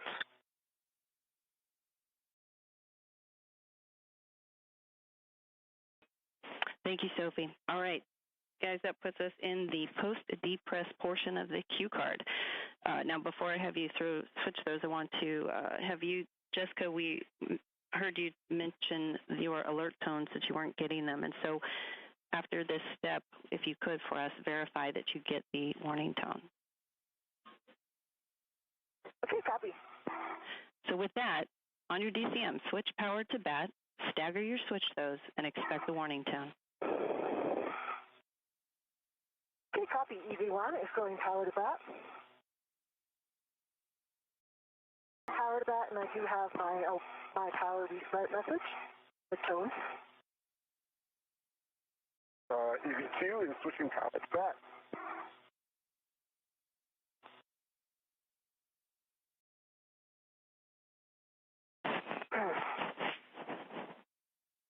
Okay, I copy you both are in bat, and you got the tone, Jessica? Apron. Awesome. Okay.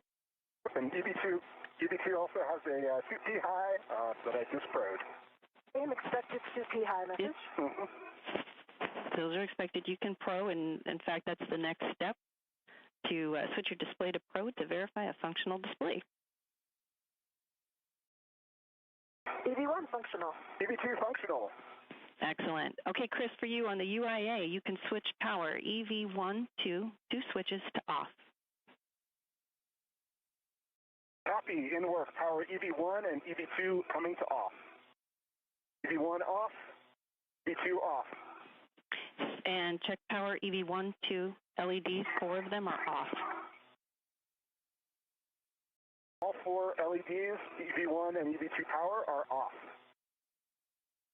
All right, switching to your DCMs, you can now disconnect your SCU from your DCMs, install the DCM cover, and stow your SCU in the pouch. EV1 copies in work. EV2 copies in work.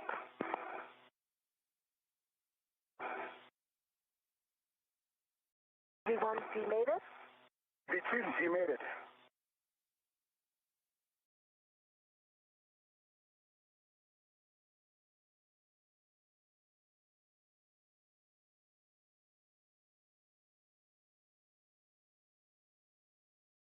And with suits now on internal battery power, the next major milestone that we are looking ahead towards is seeing the hatch open. You do see on your screen there that circular structure. That is the space station hatch that we will see open here shortly. And I have my DCM cover in place. EV2 has SCU in the pouch and DCM cover in place. All right, well done, guys. For you, Chris, you can check that the depressed pump man ISO valve is closed. Pump man ISO valve is closed. All right, on your DCMs, take your temp control valve to max hot. In work. In work.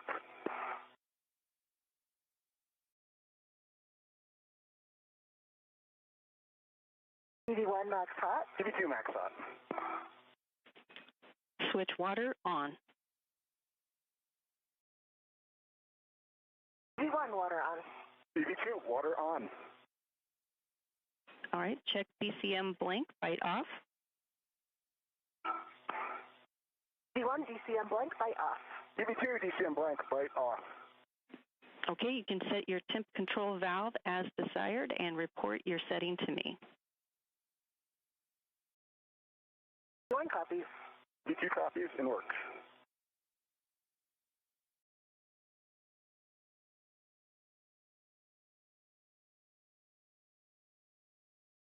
EV1's currently at 8. EV2 has TCV set to 6.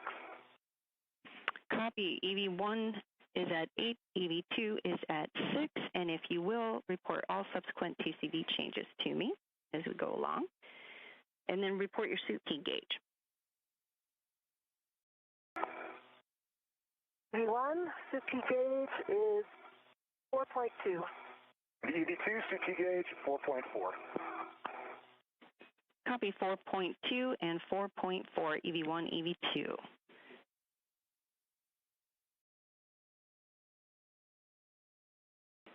All right, you guys, we are just about there. You're right smack in the middle of a day pass. Your visor's set as required. Step 14 is not required. We will need from our suit IVs, step 15. Never mind, suit IVs. We're going to do that from the ground. And TC, I've actually brought my TCB down to a setting of 6 right now.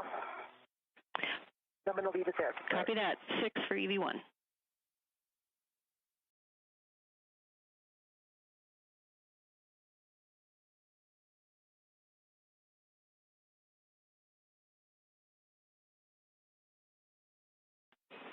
Okay, Jessica, Chris, we are ready to step into our timeline. You ready? V1's ready.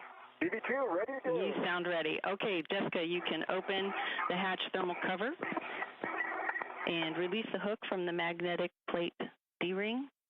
You'll attach that hook to the stowage tether point there on the thermal cover, and then cinch the strap until it's snug, and we expect 6 lines visible. If you'll confirm that for me when you're done.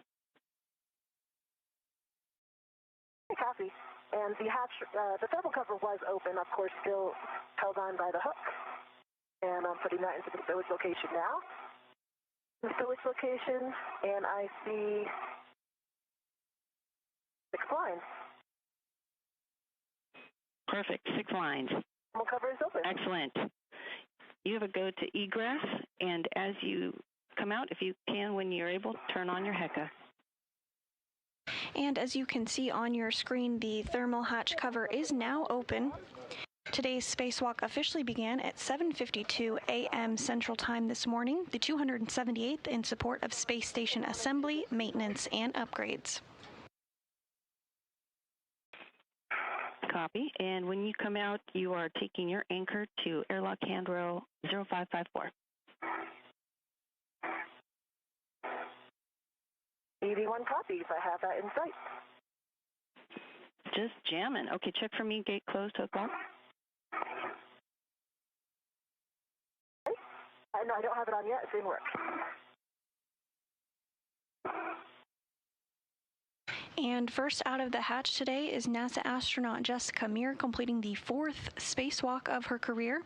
You'll be able to identify her throughout today because she's wearing the spacesuit with the red stripes, as you can see on your screen. Okay, I have my anchor hook on the port D-ring of 554, gate closed and slider left. Copy. You can work on EV2 anchor, and that will be to the aft airlock external D-ring. In work.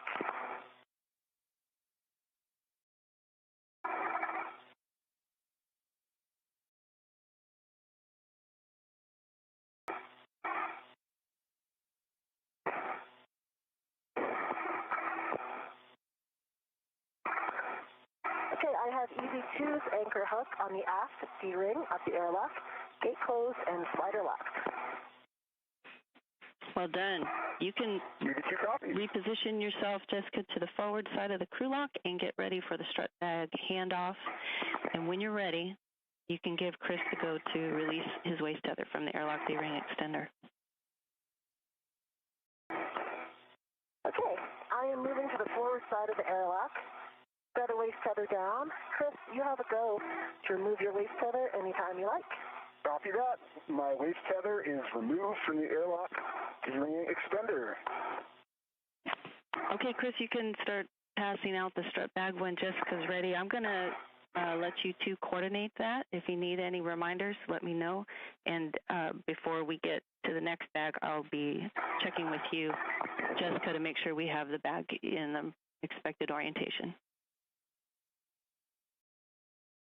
V1 copies. EV2 copies. I'm ready to pass it when you are, Jessica. Okay, stand by. I'm going to get my RET out. Copy all.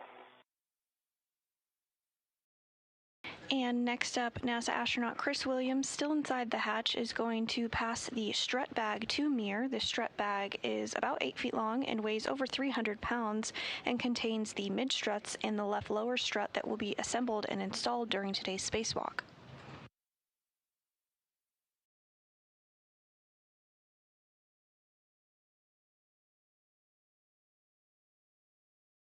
Okay, Chris, I'm ready for you to pass out the bag. Okay, strut bag is coming down. Okay, and if you can pause right there. Holden. A little bit further, actually. Copy, I see your ret. Okay, I've got my BRT ret on it. Okay. I hear you have your ret on it. I am going to take the airlock ret and remove it from strut bag. Copy. Airlock ret is removed from the strut bag.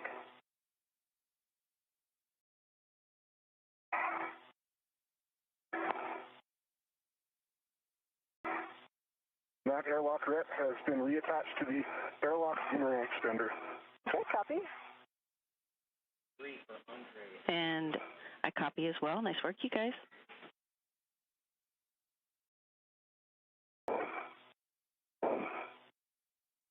Chris, it's going to take me a few minutes to get this situated. Yep, copy all.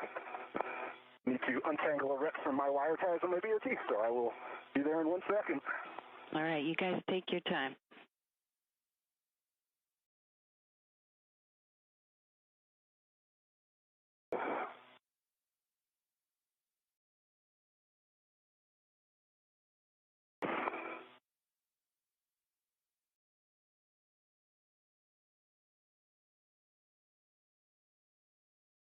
You see, I've got the adjustable that was on the handrail of the strut bag on the bag on my windy workstation now as well. And I'm going to work on getting this in a acceptable orientation on my BRT. Excellent. And just a reminder, the tape goes toward your head. Copy, I've got the tape toward my head.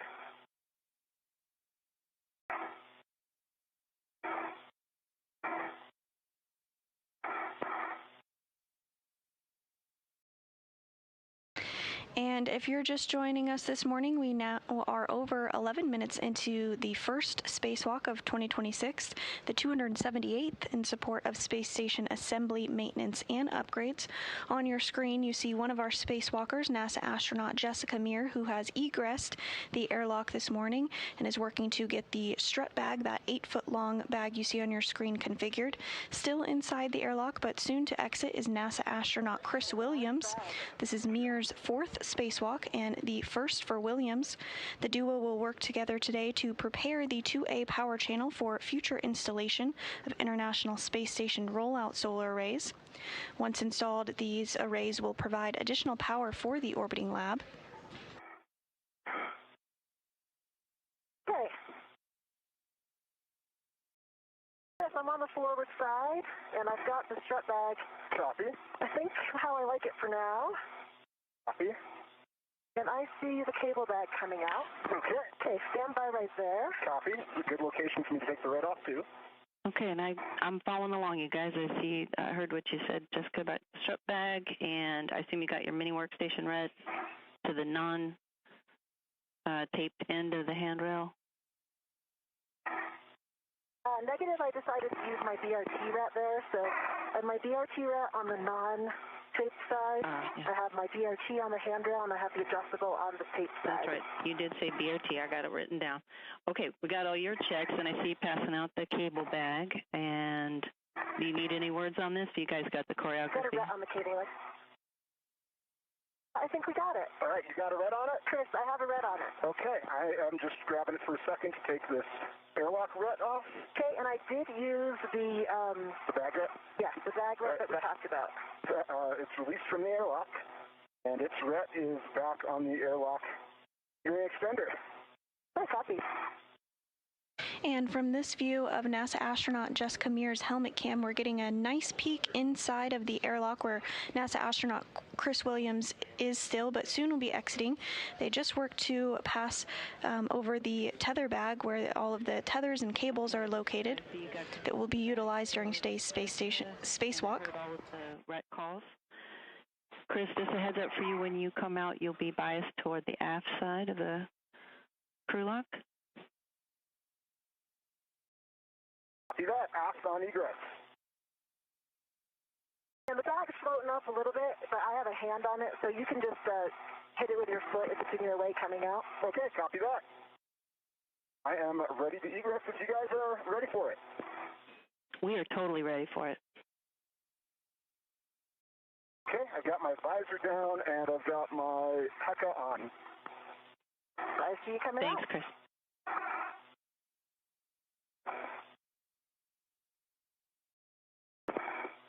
And NASA astronaut about to exit the International Space Station for the very first spacewalk of his career.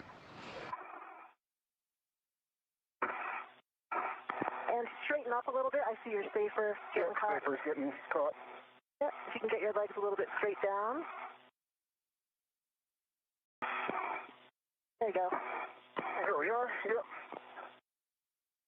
And I am right to your right, so you can go aft. Copy, I'm going to go aft. Oops. I got caught on my BRT from the airlock, so I am free now. Copy. And I am coming out. Hey, like we talked about, go ahead and get comfortable. Copy that, yep. I'm just going to get further down. Awesome. Tether on the airlock.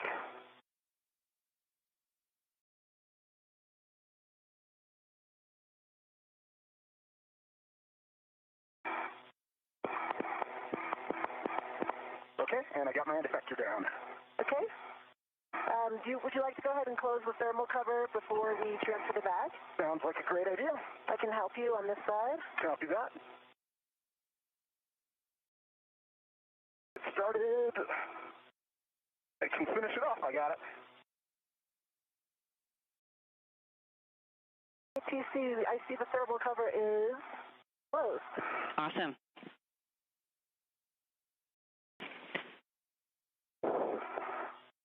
Okay, I'm coming over towards you a little bit to see the cable bag.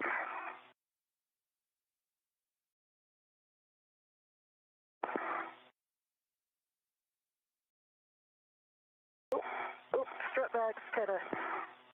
Yep, I see it. Has a lot of momentum.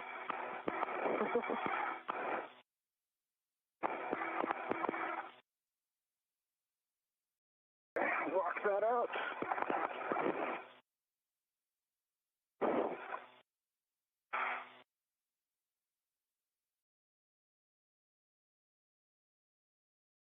Okay, I've got my BRT out. And we are getting some spectacular views of the Earth from Jessica Meir's helmet cam. The International Space Station is currently flying 260 miles over Africa. And I'm going to take the cable bag. Okay. You have positive control? I have standby. I have positive control. Okay. And I've got a good BRT rep on the cable bag. And I'm just going to get this with the lid facing away. And you might want to move aft a bit again. My brother's right here. Copy that, yep. Coming aft. Just get this on my DRT.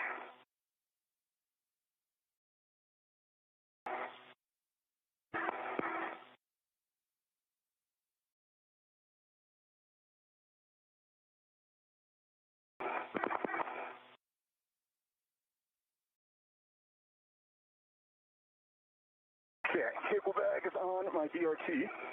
Okay, are you ready for me to release? Do you have a bet on it? I have my BRT rep on the cable bag. Good connection. Okay, you ready to receive the bet back? I am ready to receive the back. I got it. Here it comes. Yep. Just let it go. Yep. Okay. Feather it back to the bag. All right, guys. Nicely done. Nicely done. And I see that you got the lid oriented away from your body, all the proper checks. When you guys are ready, you can perform your body checks, and we'll just be listening to what you're saying, and if you miss anything, I'll let you know. All right, Chris. All right, let me just get into a better orientation.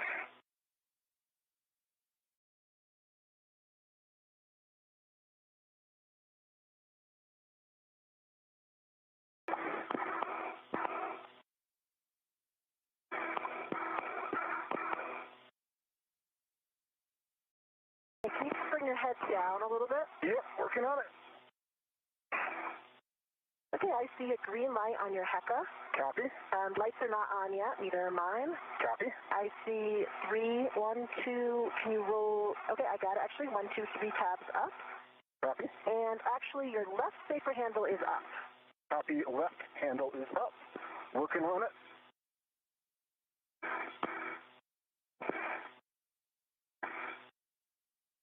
Okay, I think that might have done it. Right, turn, roll toward me a little bit. Yes, but down now, and I can see that the right side is also down. Copy that. I see you've got the bag on your DRT, and you've got a good tether config. Copy all. All right, and I am, look at you. I see your HECA light is on. I see your helmet lights are off. Just get a little more stable here. Okay, I see you've got 1, 2, if you can, if you're on your left, 3 taps. The left safer handle down, and I see right safer handle down. I see you've got the strut bag on your left. All your tethers look to be in good order. And I've got a nominal hat and I'm a glove inspection. Hey, and I didn't give you my hat or gloves yet either. My hat is dry and nominal gloves. Okay. Don't forget buddy check. You guys got them all, and I copy dry hats and good gloves for all. And Chris, just before I get you guys on your way with translation adaptation, just wanted to give you a heads up, Chris, that we are not getting any biomed data, but we are getting good suit data, which indicates there might be a physical connection with the electrodes that is compromised. So, but we are good to continue with the EVA. Just wanted to let you know that about our insight into your biomed. Okay, copy that. I'll let you know I'm feeling great. Well, that's exactly what we want to hear, so keep it up. Okay, with that, you can perform translation adaptation as required. You got it.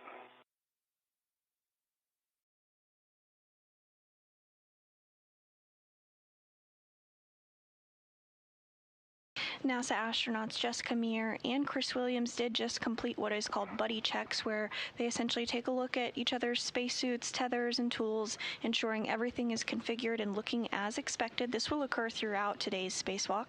You also heard a HAP, or Helmet Absorption Pad, check. This is a safety device developed by NASA to address the possible risk of water inside the helmets. Both reported dry HAPs, which is what is expected at this time. So now Meir and Williams will begin to translate or move over to their first work site of today's spacewalk.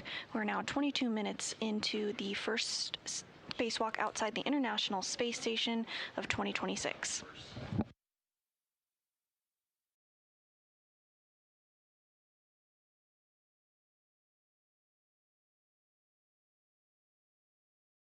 Okay, I'm feeling good. Feel good? Yep. All right, TC, I think with that, I am ready to start translating up the Theta Spur. Oh. And Chris can continue his translation adaptation when he goes to EFT2. Okay, that sounds like a great plan. Just to let you know, we are coming up on a bit of a handover in about 3.5 minutes, so let me get you guys started. You are going to translate out first. Jessica, you're going to head up on the forward face and head out port. and your green hook location is nadir of the P1 FHRC. When you are past the MT, just give me a holler.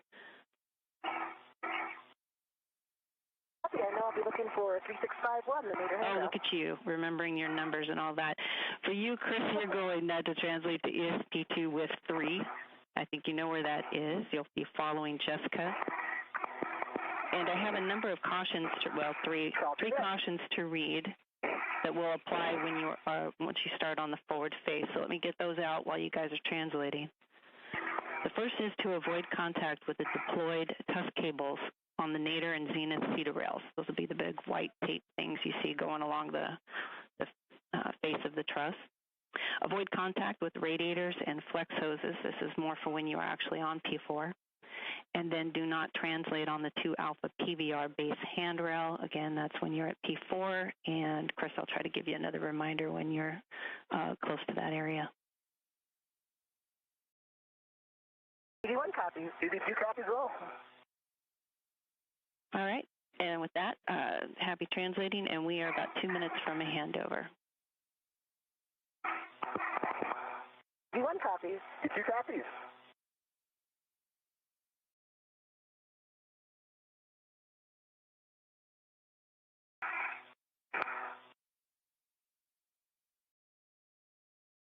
Chris, I'm going up to Cedarsburg. I'm going to go nice and slow with this bag. Copy that. I'm going to get up to the toolboxes and make my reach over to ESP2.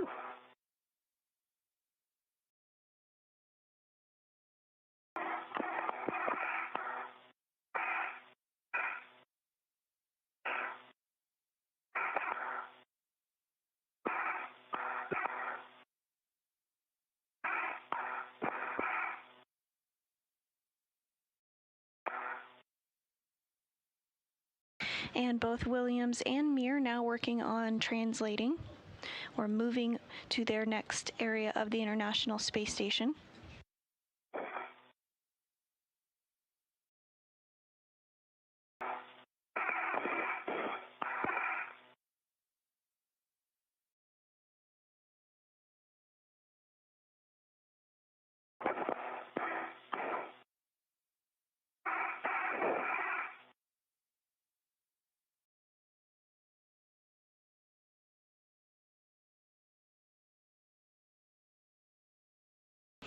And Williams is working to grab the Worksite Interface Extension, or WIFIX. It's a tool that are used by astronauts during spacewalks to extend the capability of their workstation foot restraints.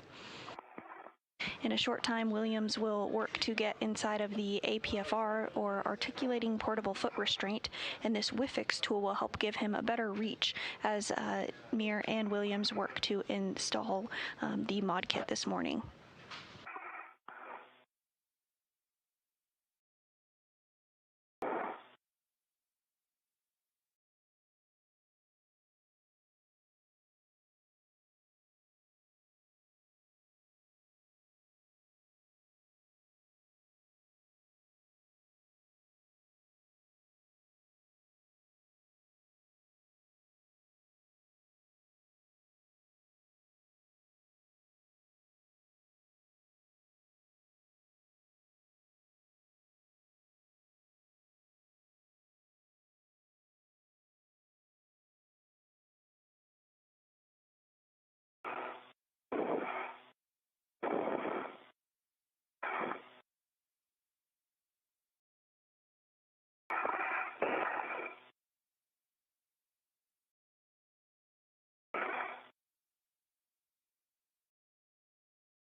Chris and Jessica, just want to let you know I'm back with you, and we see views through your headset.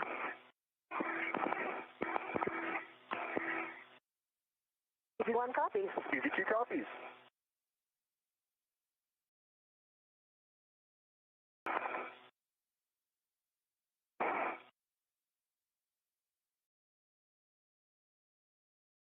And this view from NASA astronaut Chris Williams' viewpoint as he works to get the cable bag stowed The cable bag will be utilized later during today's spacewalk, but is not needed at the moment, so he's going to stow it temporarily.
Okay, I have the bag ready to the WIFX and the WIFX removed. Working on bundling.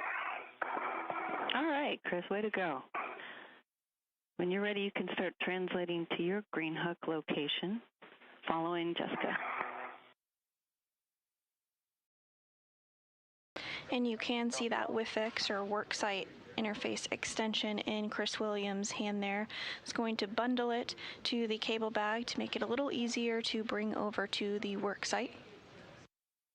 As a reminder, today the first procedures that the crew members will be working on are to finish out the mod kit build for the 2A power channel. A portion of this modification kit is already built and installed outside the International Space Station and was completed on May 1st, 2025 by NASA astronauts Anne McClain and Nicole Ayers.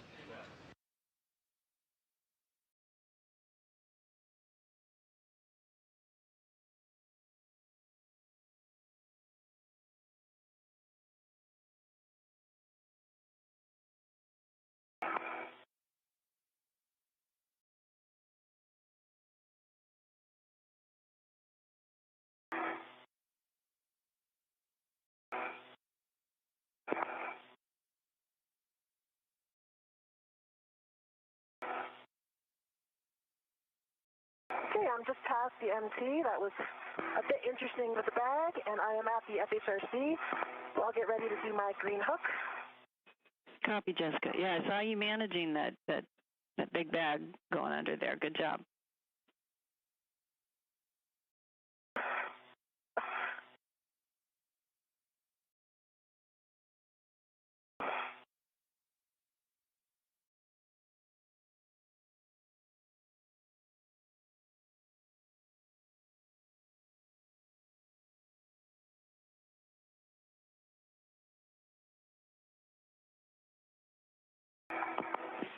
Hey, Chris, I see what you're doing. That's great.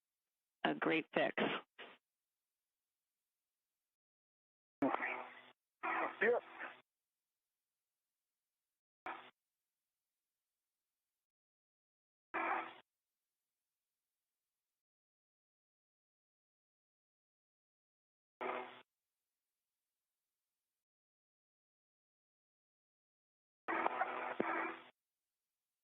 And we're continuing to get views of NASA astronaut Chris Williams during his very first spacewalk of his career.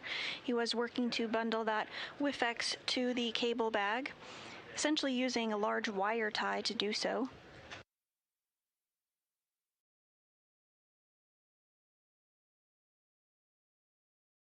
Okay, I've got my green hook on handrail 3651. It's closed, sliders locked. Copy, Jessica. I copy that, Jessica, and I've got the WIFX bundled on my BRT. Okay, copy both of you. So, Jessica, you're heading out to the 2 Alpha IEA. Outboard to the Sarge. Prior to crossing that, verify for me your gauntlets are in place.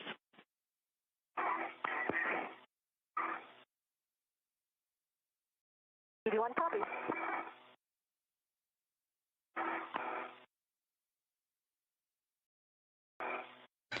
And as you just heard, NASA astronaut Jessica Meir is continuing to translate over to the 2A power truss.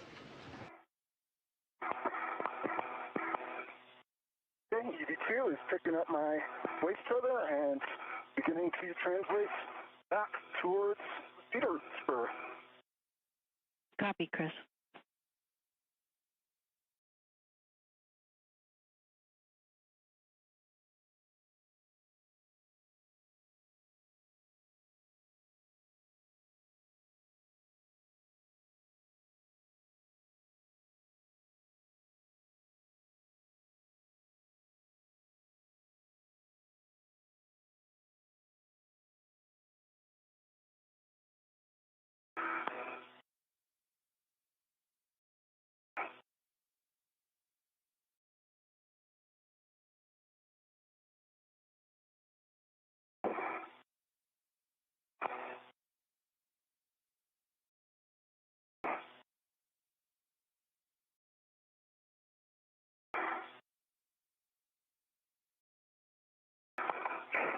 And this view of NASA astronaut Jessica Meir as she continues to translate. Jessica's safety tether. She does have the strut bag attached to her, and inside the strut bag are the mid struts and left lower strut that will be assembled and installed today. The strut bag is about 8 feet long and weighs over 300 pounds. Of course, in microgravity, it does not necessarily have weight, but it still has that mass associated with it.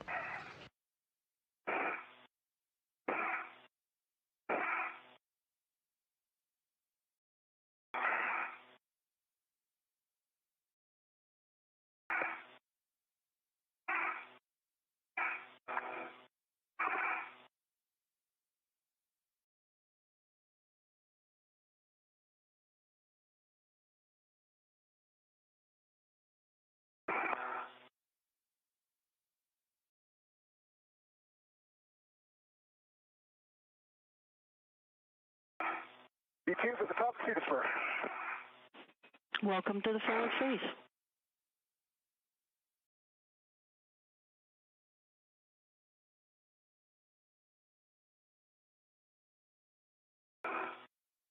Jessica, verify for me your gauntlets are in place. Okay, my gauntlets are down. Okay. And then... Affirm, gauntlets are in place. All right, and you remember you're going nadir at Sarge to the keel side of the IEA. Yep, copy. Copy, nadir.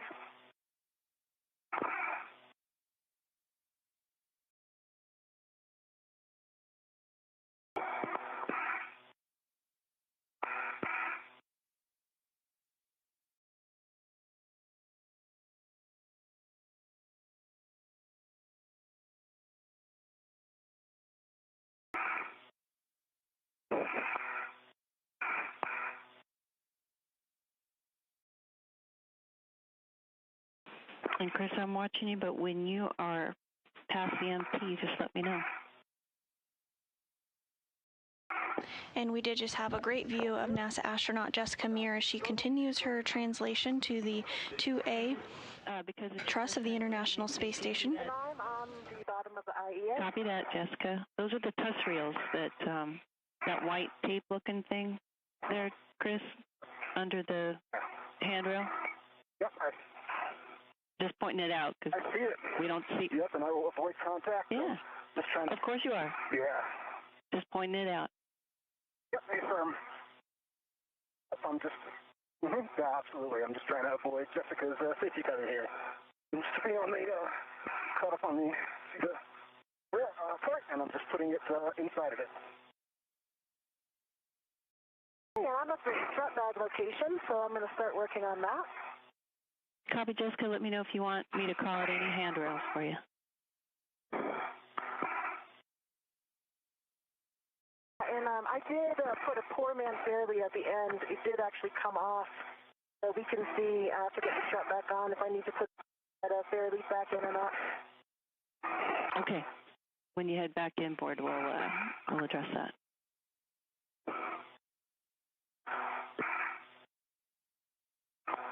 And Jessica Meir is now going to work to stow that strut bag temporarily.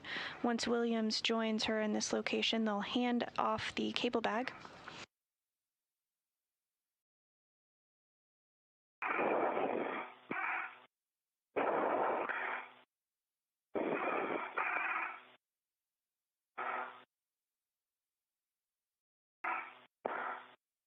Okay, EV2 is coming under the MT. Copy, Chris. Nice work.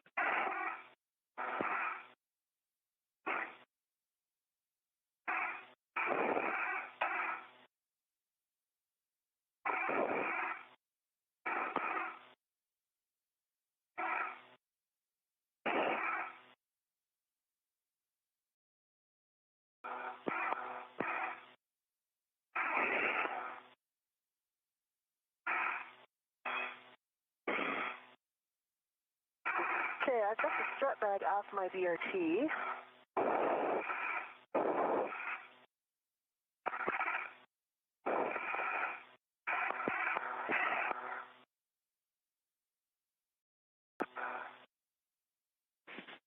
And just get that large, small adjustable that's at the corner of your strut bag. It goes to 5136.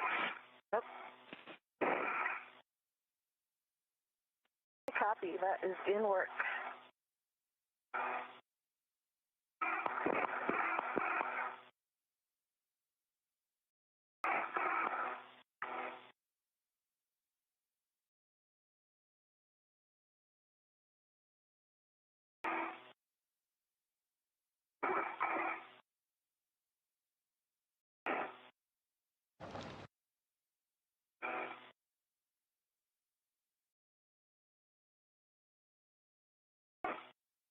And if you're just joining us, we are now 40 minutes into today's spacewalk.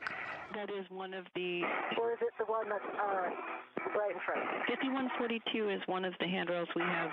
I see 5136. Yeah, 5136 is where we expect that ret to go. Okay, copy. Okay, and Chris, we... Got the large, small, and 51. Chris, we see you outboard of the CETA cart. That was great translation you did there. We have a green hook location for you on Base 6 there. When you get to the FHRC, that's your landmark. I'm just by the... There you go. And you're looking... Yep, I'm just at the FHRC. All right, you're looking for the short handrail that is parallel to the truss. It's number 3652, 3652. I see it, and I'm at it, 3652. TC, the next one is the other side of this outboard bag going to the handrail above me. Which handrail is it going to?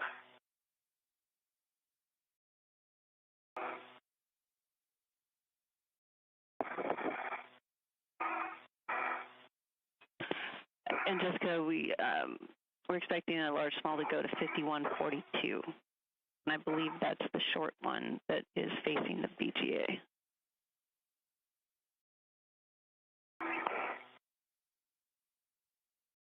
Hey, copy. Some lights on. If I got my lights on. Sorry, that snuck up on us. Working my green hook. And y'all can keep your lights on through the whole EVA if you don't want to have to manage that. Copy. These are a large small on 5142, but I see a small here. Actually, it's an integral. So I have the large small on 5136, and then there's a small on the edge on this integral to the bag. That's the one that you mean for 5142? Small on 5142. You got it, Jessica.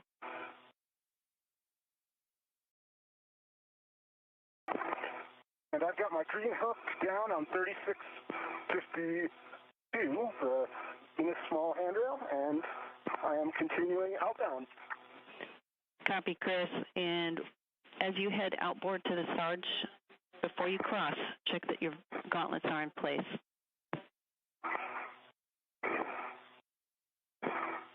Copy, will go.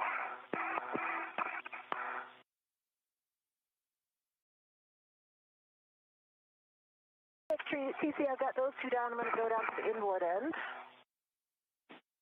Copy, Jessica, and while you're headed there, just verify for me that the handrail is towards the center of the IEA.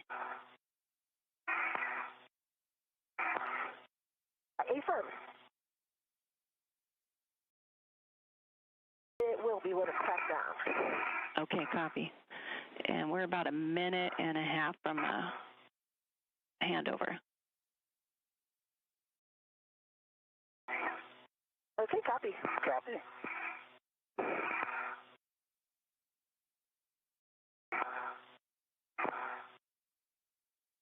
And Meir and Williams are continuing to translate to the 2A power channel location for the work that will be done today. At the start, my gauntlets are down. Awesome. Thank you. You did hear the call out that we are in an orbital nightfall, and of course you can see that on your screen here as well. The International Space Station does orbit the Earth every 90 minutes, which means the crew living and working aboard the space station sees a sunset and a sunrise every 45 minutes.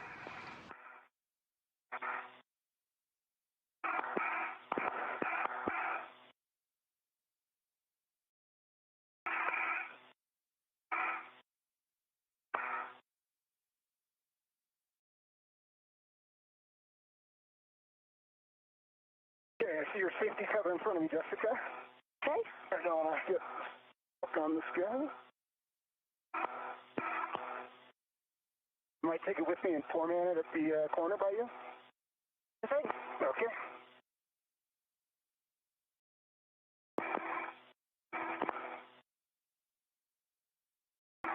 Okay, format's fairly down for you.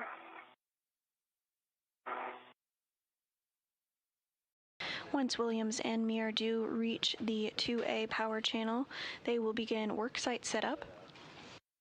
And we are in a brief handover between our satellites, but we'll get views and communications back with the crew here shortly. If you're just joining us, we are 46 minutes into today's spacewalk. It's the first outside the International Space Station this year and the 278th in support of space station maintenance, assembly, and upgrades. Today's spacewalk is the fourth for NASA astronaut Jessica Meir and the first for NASA astronaut Chris Williams. The main task for today is to prepare the 2A power channel for future installation of International Space Station rollout solar arrays to provide additional power for the space station. Additionally, swabs will be taken outside of the space station and tested for possible microorganisms as part of an ongoing experiment. Your 450 feather keeps popping off and trying to snag me. I'm trying to figure out how to best manage that one. Let me see if I pull it a little bit. Is that going to help you? Let's see. Maybe you can try to do a little weave here. That might be a better option. Let's see. Okay. I've weaved it across here. It might stay now. Okay, copy that. All right, guys, we're back with you both in comm and video. Okay, TC, I've got the inboard side on handrail 5126, so I've got 3 hooks down. Expecting 4, or is that a good config for the strut bag? That's not just a good config, it's an excellent config. Got it all. And thank you. You're welcome. Make sure that the tape is toward the mass canister, which I'm assuming it is because you have all the right handrails. Yes, it is. Okay. All right. I'm excited. Let's see. You guys are going to work on passing the cable bag, handing that off to one another. I will come down toward you, Chris. Copy that. I've got the cable bag over here. Now I'm going to work on getting it secure. I'm going to have to undo my weave here. Let me know when you're ready for handrails, Jessica. Copy. Actually, I see them right in front of me. I think it's 5122 and 5117. Close. I've got 5109 and 5117. I think 5109 is around the corner. I see the one on that one. Okay, I see it. Chris is there now, so I will wait until he is gone before I get that one. Okay.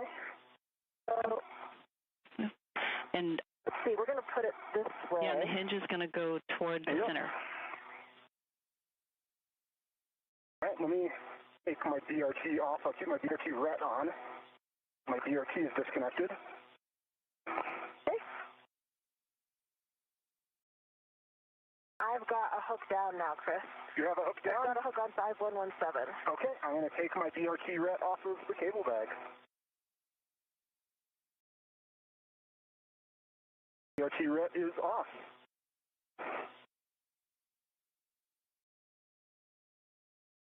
Any chance, if you're right at that corner handrail, you can tack down the other edge of it? I am, and I can. Let's see. What do we want? Whatever that left corner is. Yeah. Oh.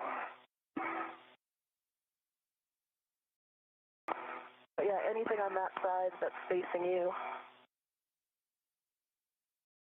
Do it, or...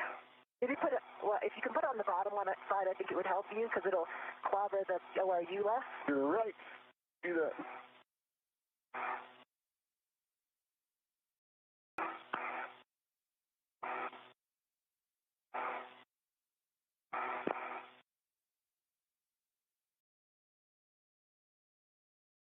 I'm right next to you. Yep. All right, I see it there. That's a good config. See, the cable bag is temp stowed, and I'm going to work on getting the WIFX. Okay. And I'm going to work on heading back towards the, towards grabbing our, APFR. Okay, sounds good. Okay, copy all, guys. Good work. And I copied, Jessica, you're going to work on the WIFX. I want to just throw out there that we have the GoPro set up that we'd like to have you do at some point, so I'll leave that up to your discretion when to set that up. I was thinking I would do... Sure thing. I was thinking I'd bring the WIFX over, and then my next move is to open up the strut bag anyway, so I thought that I would do it then. Good plan.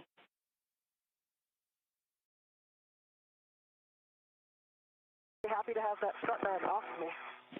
I bet.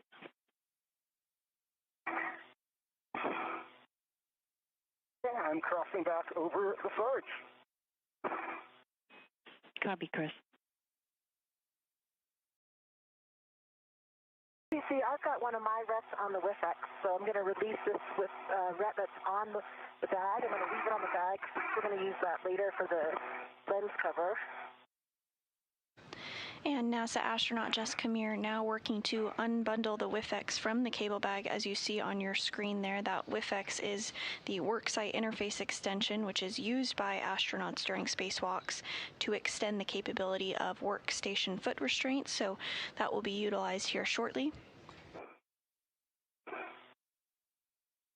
Once she has that unbundled, she is going to work to install it. Yeah, I've got the WIFX, and I'm going to translate over to its location. Copy, Jessica. And yeah, you're going on the outboard edge near the keel pin.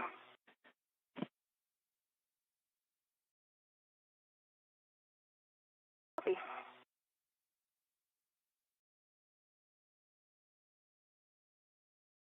Meanwhile, NASA astronaut Chris Williams is translating to the port CETA cart to retrieve the articulating portable foot restraint, which will be utilized during today's spacewalk.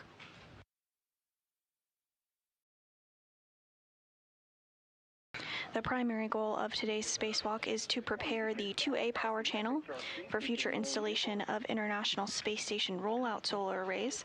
And as part of this, Meir and Williams will work together to finish the installation of a mod kit that is partially installed following a spacewalk last year on May 1st, 2025 by NASA astronauts Anne McClain and Nicole Ayers. So it looks like we actually stowed the cable bag upside down. Oh, sorry. It needs to be flipped 180.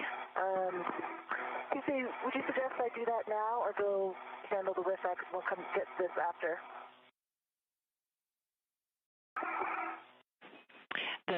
Basically, the consensus here, Jessica, is to get that WIFX out of your hands into the WIF and then come back and fix up the bag.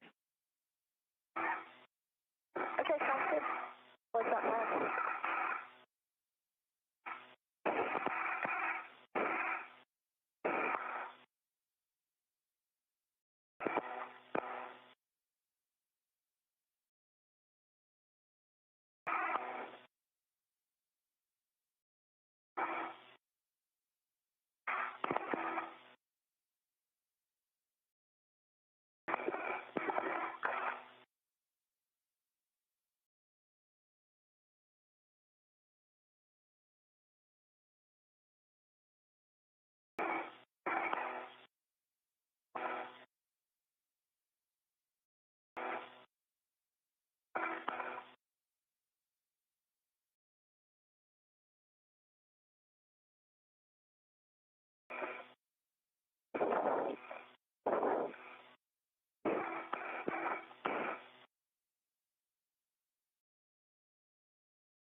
EV2 is at the seated cart's APFR.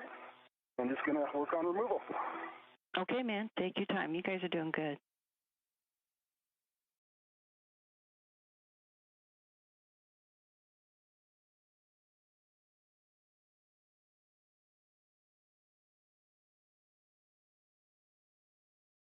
I see WIF 25.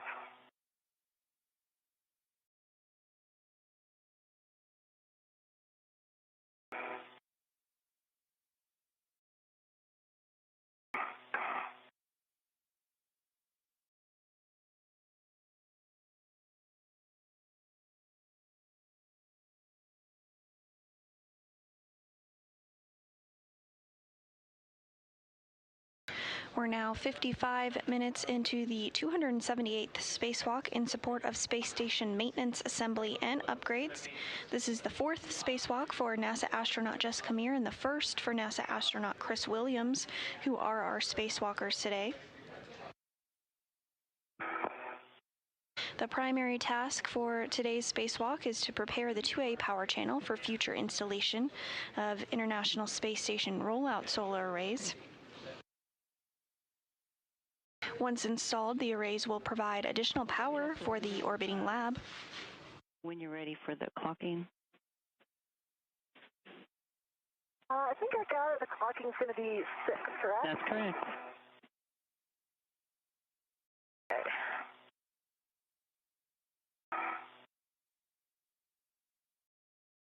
At this time, both Meir and Williams are working to install and set up their work areas, including tools that will be utilized during the build-out of the mod kit today. This mod kit is partially built and in a good configuration outside the International Space Station, ready for Williams and Meir to finish up the build and installation, following a spacewalk last year on May 1st to partially build part of the modification kit. You don't even need me, Jessica. You got it. Clocking is 6, golf. Oh, we need you. Maybe later, right? Okay, we need you. I'll hang out. I'll hang out with we you. Need you. Thank you.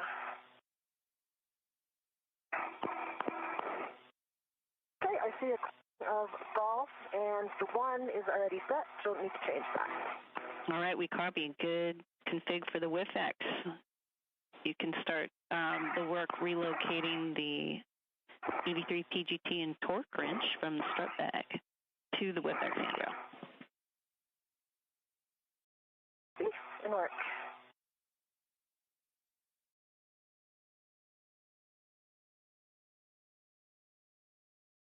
And you did hear some communications there from the ground here in Mission Control Houston.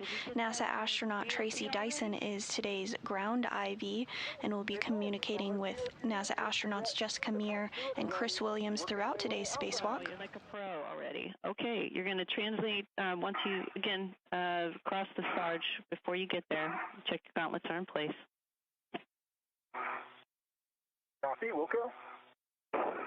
And Dyson is a spacewalking pro herself, having logged 4 spacewalks outside the International Space Station in her career.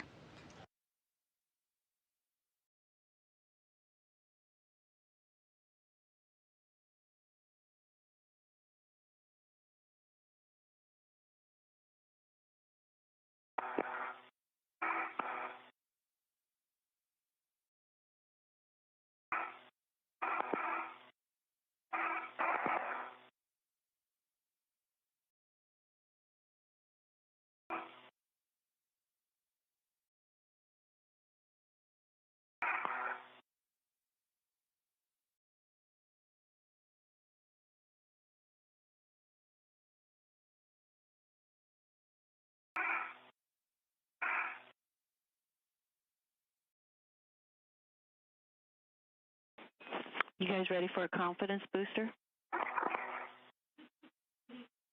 Yes, please. Well, your consumables are looking good, and you guys are doing really good on the timeline. Thank you. Thank you. Thank you.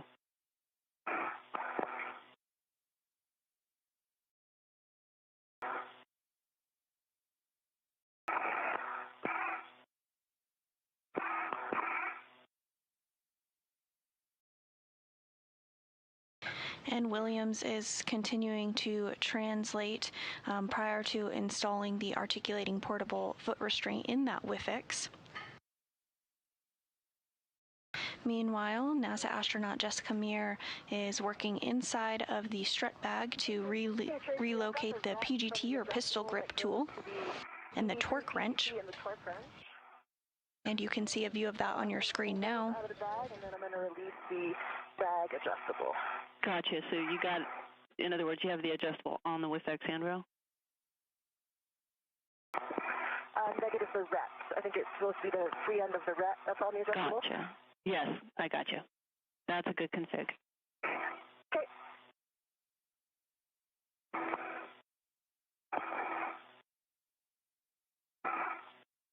And I've released the other end from the bag. Okay. It's almost like you're reading the procedures, Jessica. I love this. Okay.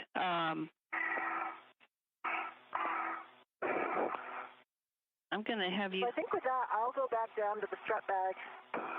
Oh, I was going to suggest I would go back down to the strut bag, deploy the GoPro, and then swap over that cable bag. We're good with that? Yeah, we're good with that. And I am back at the Sarge. My gauntlets are... Copy, Chris. Gauntlets down. And we will have you fair leading along the inboard radiator corner of IEA. I might be giving you that a little too soon. Copy that. Inboard radiator corner of IEA. And I see you.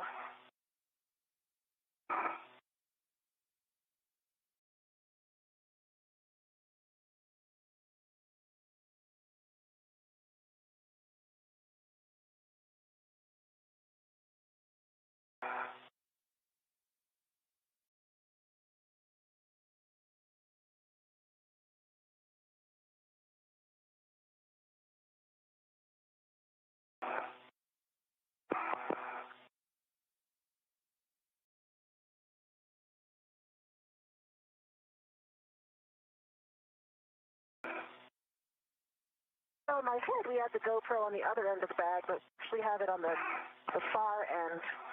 Copy.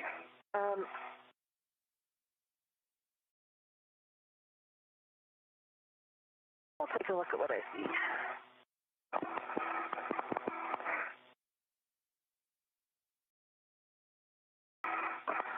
Yeah, Jessica, we had it on the inboard, what would have been the inboard side.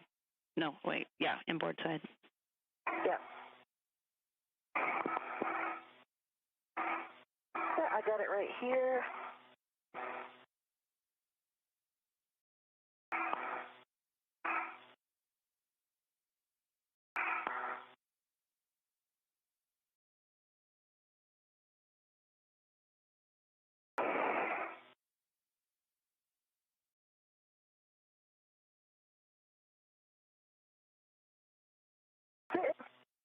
Was actually going to be like go into a receptacle.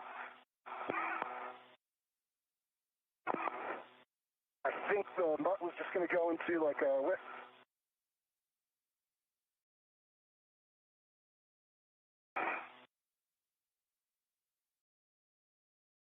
Well, it won't go into a whiff. That's not the right size. Yeah, no, Jessica, we anticipated the clamp of the end effector to go on a handrail of your choice.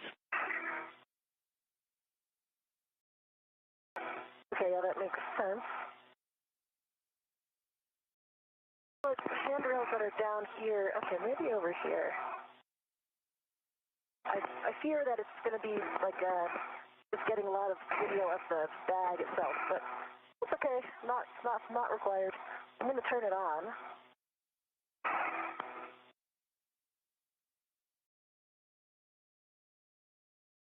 See a blinking red light. Are rolling. I'm waving to the camera, and I'm going to try to pan it over to Chris. I'm still working on trying to get this lead fairly to stay. You still want to top off? Yeah, that was what I was saying. Much different different than the string ones. They tend to pop off. So if you really think it's going to keep popping off like that, you know, you can consider a rich man if you like. Hey guys, for you, Jessica. Copy that. Sorry to interrupt. Jessica, we have some handrail suggestions for the GoPro, and they would be more on the inboard side of the IEA, around 5109, 5110, or 5115. And that'll give a nice big picture of what you guys are doing. And those are at the outboard ends, or you were breaking up a little bit at the start there? The inboard side, over by the cable bag. Inboard end.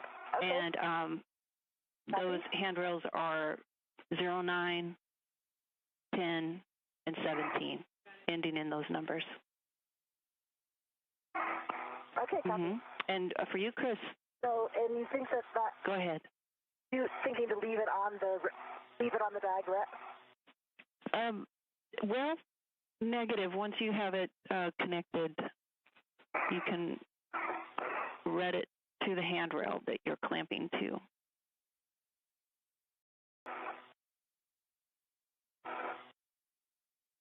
Okay, then I would have to take the ret from the bag. There's no other ret on it to do that.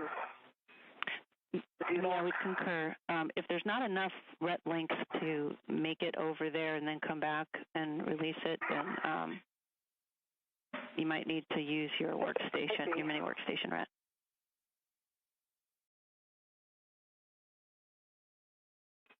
And Chris, I see you working on that fair lead. You know, we actually have a name for that, and it's called the middle class fair lead. I see you weaving it. Middle class. Yeah, well, I gotta give Farouk credit for that one. He came up with it. I like it. I've got it nicely hooked, I think, around this handrail by the end here. So I think that will hold pretty well. Way to go.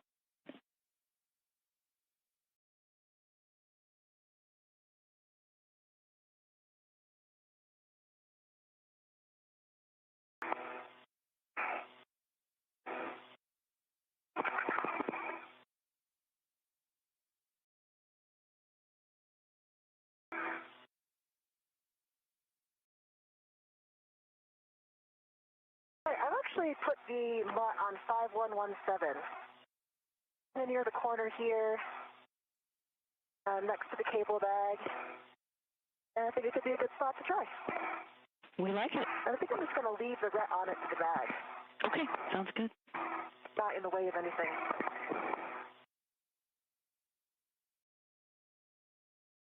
Okay, and the cable bag actually flips itself around. So, because it's only on 2 tethers, actually that works out. I can put a third one down here to keep it in the orientation we want. Okay, and that stringing of the ret isn't going to preclude you from getting the bag turned around, you said? Oh, negative. It's actually turned around now. All right. That was a 2-for-1. We're in a good config. Okay, so you feel like you got the cable bag fixed and the GoPro set up? I think so. All right. When you are in a comfortable spot, I'd like to get from you a glove, hat, and gauntlet check. Stand by 1. And I've made it over to the WIF-X, and I'm working on the APFR. Okay, Chris, you were looking for a clocking of 12. 12. So, Chris, so that you know when you come over here, the MUT end effector, there is a ret that's going back to the bag, just for SA. It's running straight down the side, though, so it shouldn't be in our way. Copy that.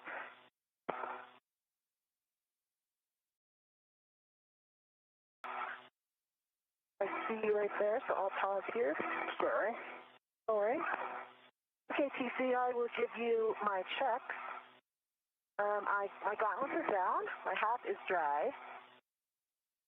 And you see a little bit of a couple black marks on my left pinky, the RTV, and a couple black marks on my index finger on my right hand, like near the tip. And otherwise, those look nominal.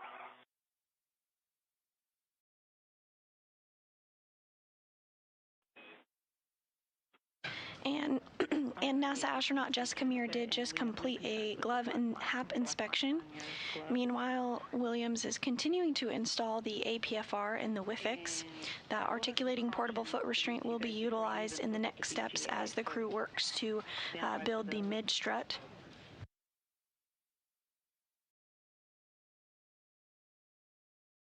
And for you, Jessica, you can get yourself situated at the strut bag because your next steps are going to be to retrieve the right mid-strut. Feet in work.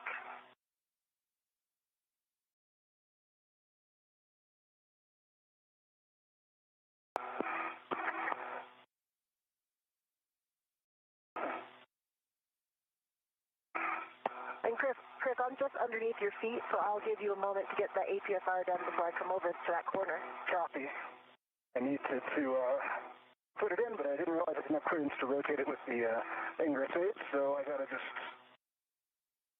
adjust some things here. No worries, take your time.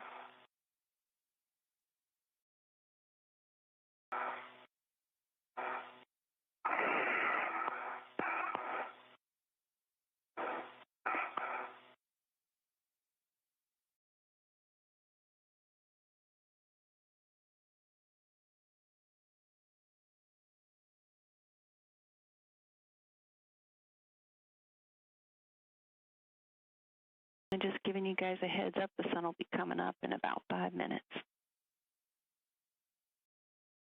Sounds good, thank you.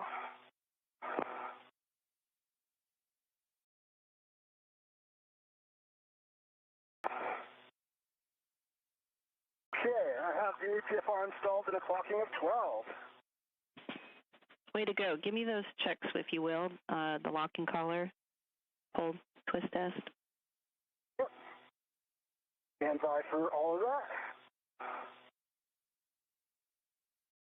Okay, the locking collar is black on black, and a good pull twist test. Check that pitch knob for me. Make sure that it can be depressed. Copy, in work. And while you're there, you can set it to Papa Papa. Pitch knob can be depressed and stand by in work.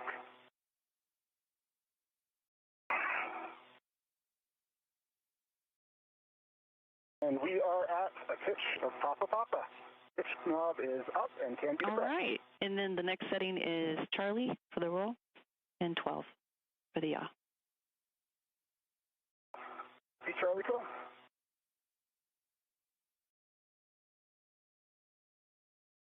Okay, with that, I've got a few I'm right behind your feet. I got a few cautions to read. You guys, is this a good time for you? For me. Yep, I can listen. All right. No sudden movements on the mass canister or the mod kit maintain less than 0.45 feet per second. That's about 3 seconds per foot on the BGA. The maximum lateral load on the BGA is about 40 pounds or a squat bar. Avoid cyclic loading and do not impart forces into the mod kit struts before they are fully installed.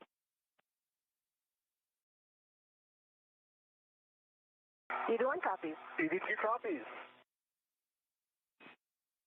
Okay, I see. And I think you said, Chris, you're working on ingressing the APFR, and you may want to...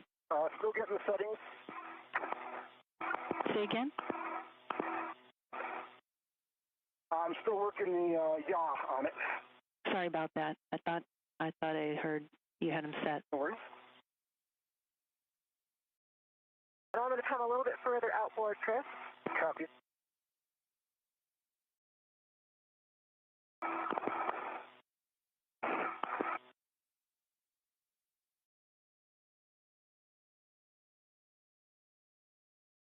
Okay, I've got 12 Papa Papa Charlie 12 set on the APFR. Okay, we got good settings on the APFR, and your next steps are to ingress, and we recommend locking the safety tether to relieve the retraction force. Copy. copy, and sounds like a good plan.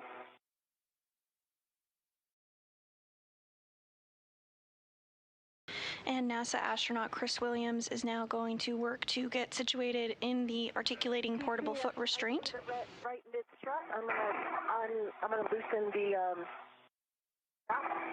I'll leave it ready for the bag. Good plan.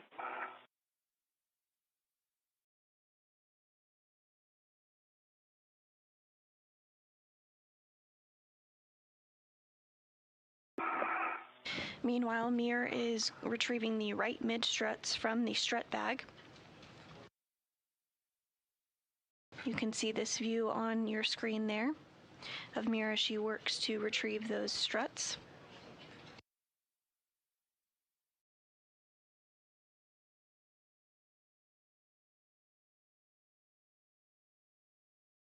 Once Williams and Meir are both situated, they will work together to install the right mid-strut first.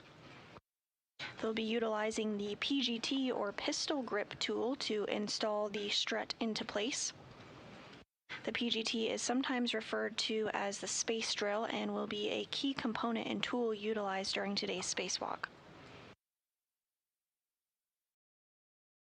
We're now 1 hour and 16 minutes into today's spacewalk, the 278th in support of space station maintenance, assembly, and upgrades.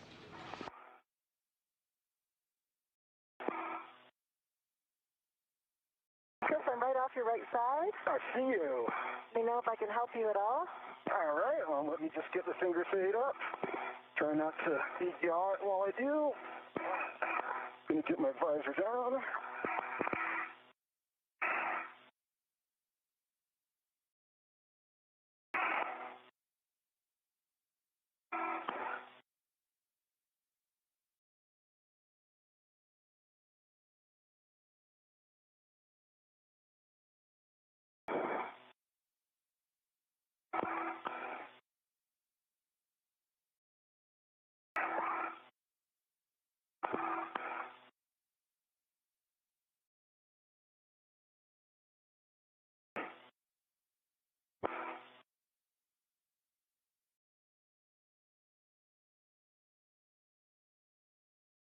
And we have moved into an orbital sunrise.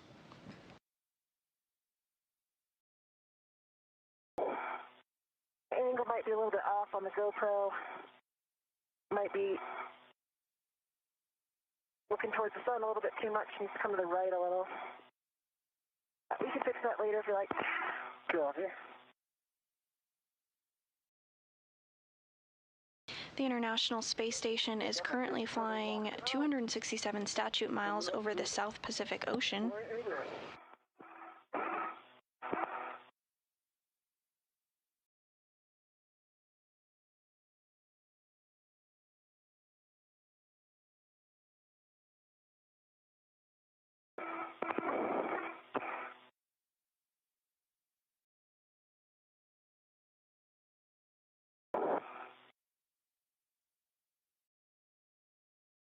Come to your left a little bit.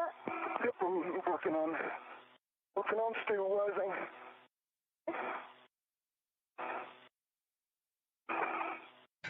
And in this view on your screen, you can see both NASA astronaut Jessica Meir on the top spacewalker there. She's wearing the spacesuit with the red stripes. And then on the lower portion of your screen is NASA astronaut Chris Williams. Williams is going to work to get into the articulating portable foot restraint, which you can see him doing there. He's going to lock his feet in, and he will remain in that placement to help him get in a good configuration to have good leverage to help install the right mid-strut alongside NASA astronaut Jessica Meir. Get my balance right.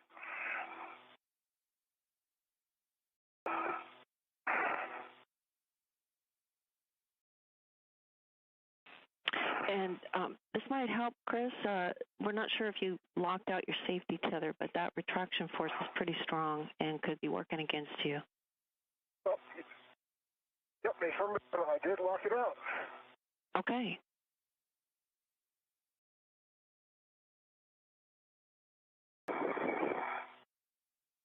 I think you're in. If you can bring your feet forward a little bit more and get your heels down, you're right underneath the loop. and you're canted a bit too much to, your heel's too far to the left. Trying to just feel that.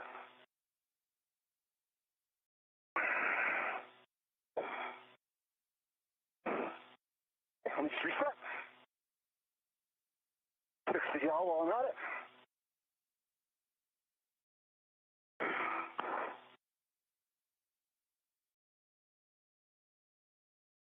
Okay, let me know if want me to help tack you on. I think I just need to give it one more go.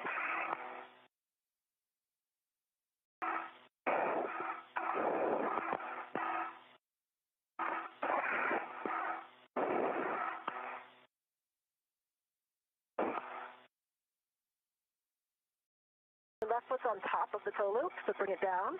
Now you're underneath. Copy underneath. Right foot's in. You should be able to lock your heel. And as you can see on your screen there, Williams continuing to get in a good position to get locked into that articulating portable foot restraint. Forward before you rotate. Very close. You just sit back a little bit more. An even better view here on our screen, Williams is in that unmarked spacesuit. And I think you hit the roll pedal. All right.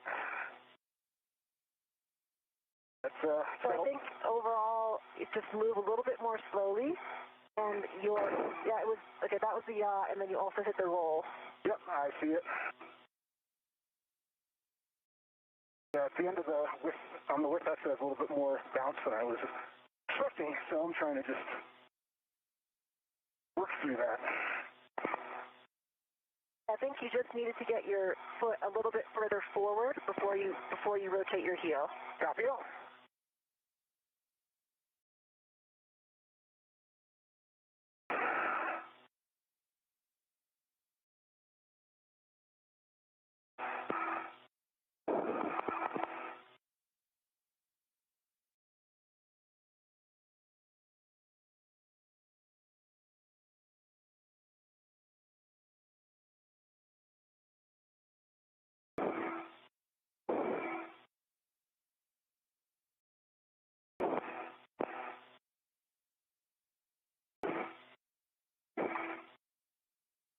We definitely hit the pedals again, but if you want to keep trying, we can rotate them after you're in.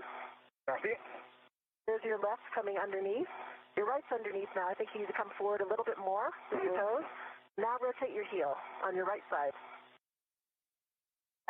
That looks like it's very close to in if it's not in already. I think you're in. I feel like I'm in. Hey, there we go. Okay, so you're, I think both the yaw and roll might be off now, or at least the yaw. Yep. I'm going to just take my right foot out and yaw myself over a little bit. Yes, you can try to do that.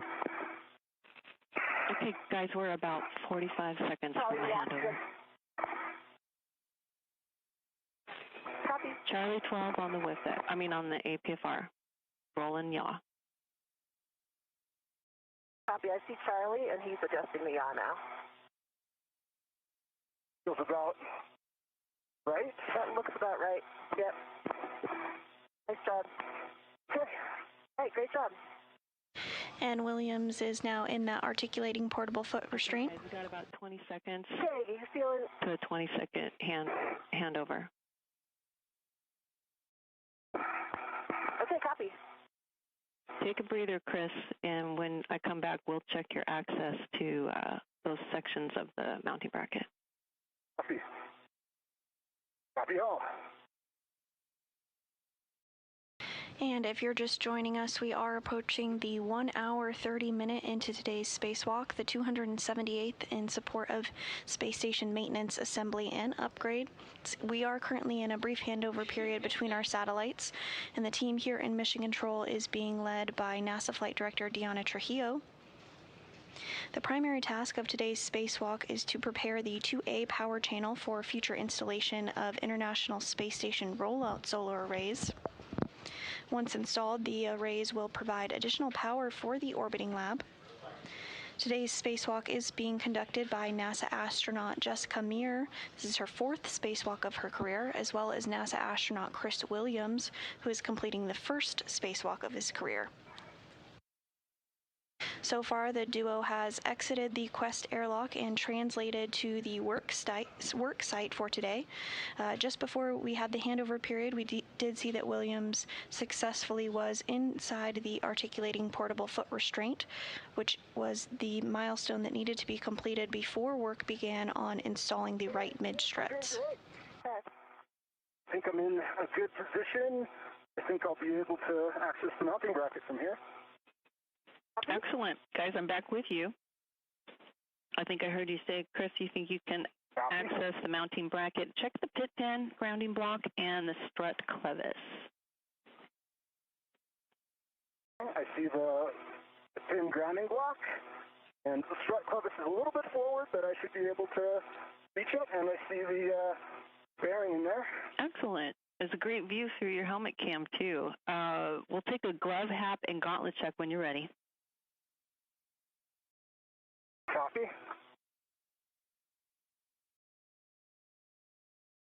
So for my gloves, I've got a little bit of braking RTV on my left fourth finger and a few little black smudges. And a small RTV flake on my right palm, but just RTV. Next glove. Terminal.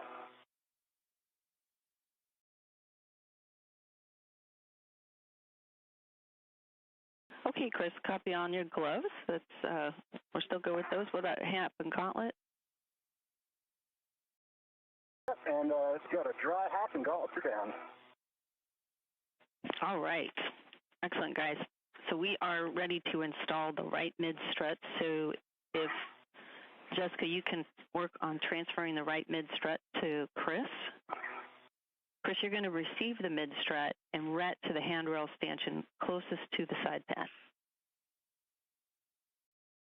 Copy that. Chris?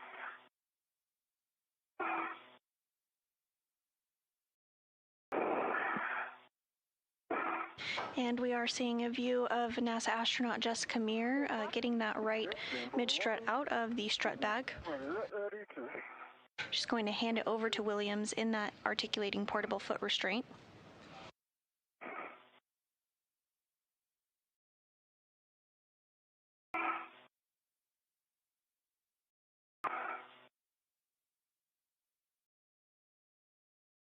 By 1 second, and I'll be right back.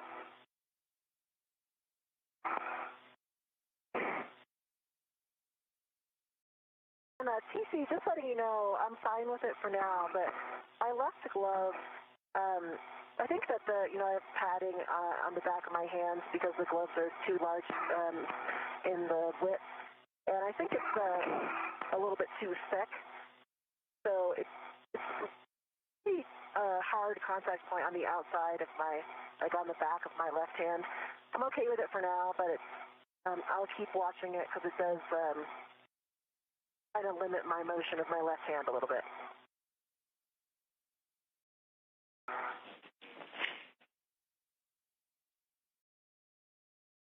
Okay, Jessica, we copy all your words on your left glove, the back of it, and we'll keep an eye on it.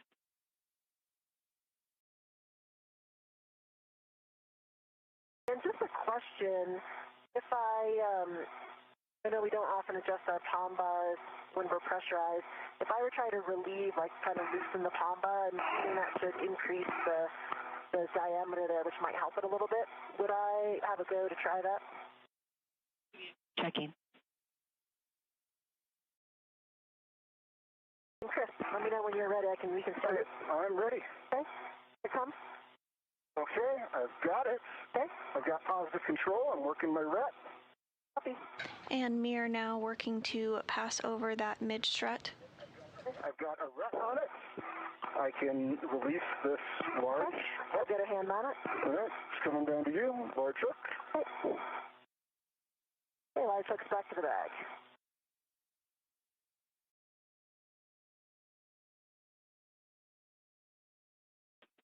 Okay, I'm looking at your hands, Jessica, so it looks like, Chris, you have control of the mid-strut? All right, great. Then, yes, Jessica, you can make your way over to the side pad location on the right side of the mass canister, and you'll BRT to the long handrail. And Chris, you can extend the mid-strut to full length and pin the side pad towards the mass canister. Copy. Extending to full length and tending towards mass canister. Okay, and Jessica, just with the question you have about your palm bar, we need to look into that, so it'll be probably a little bit before I can get back to you on it. Okay, copy. And you can see Chris Williams is now working to extend that right mid-strut to its full length. When it's inside the strut bag, it's in a condensed form. That strut bag is actually 8 feet long, but you can see here again he's working to extend that mid-strut out to its full length before they do install it on the mass canister.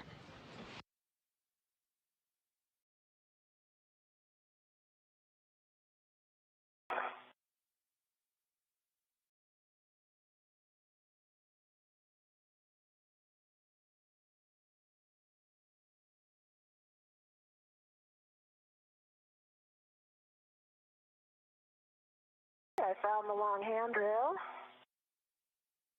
You can see NASA astronaut Jessica Meir across from Williams. She's in that spacesuit with the red stripes. She's going to work to get her pistol grip tool to install the side pad on the mass canister.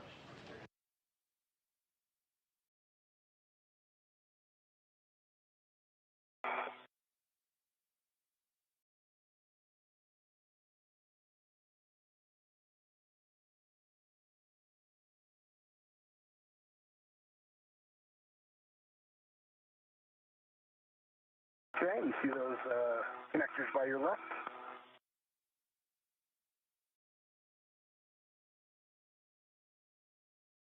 I do. Copy.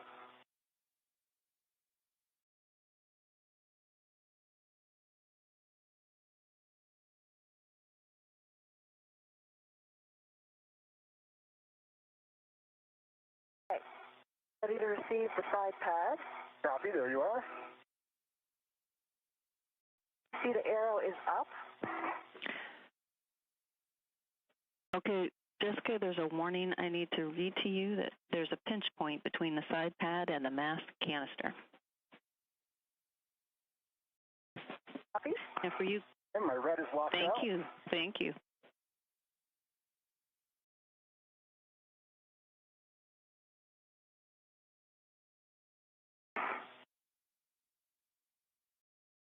Hey, Mike, I'm going to try to... Yep.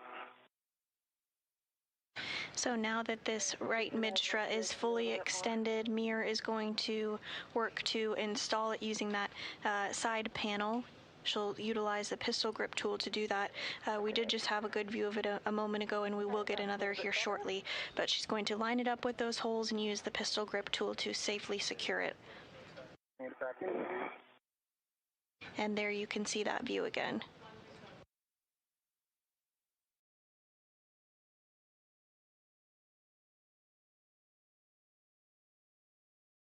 I've got to try to...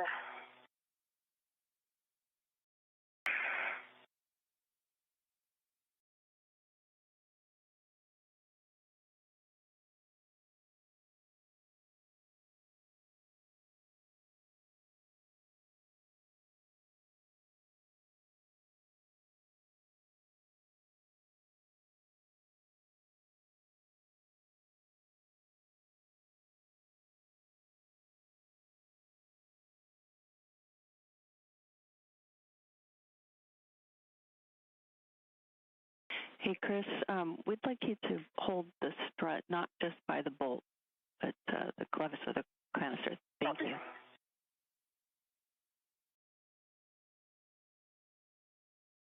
I'm trying to push down on the left side, but I'm not getting anything. I'm not getting it to engage.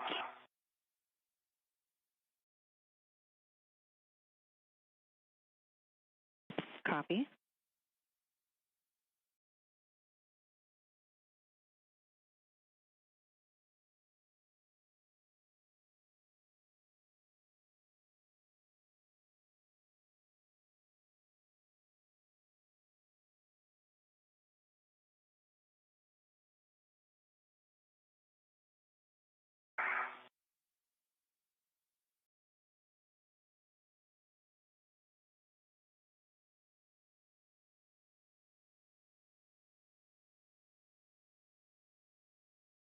Chris, it's a bit side-loaded, like right now. Can you lift your end up? My end up? Yep. Yeah, okay.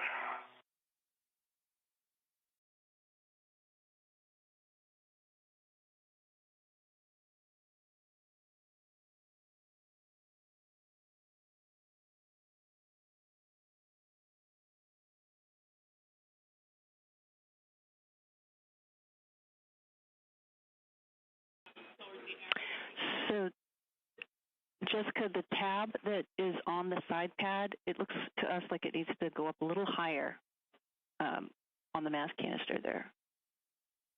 There's more centered. Okay. There's ribs that are on the sides, and that tab goes between them. You probably can't see the tabs from here, but I see that. There you go, girl.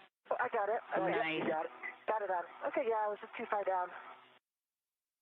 I was expecting it to go on that easily, but I guess I was way too far down. That is on there now in a soft dock. Well done. Okay, let me read another caution to you before we get into these slick fasteners. Okay, verify proper alignment for Fairchild fasteners installation due to side load crossing and, side load cross-threading sensitivity. Okay, copy. All right, get out your...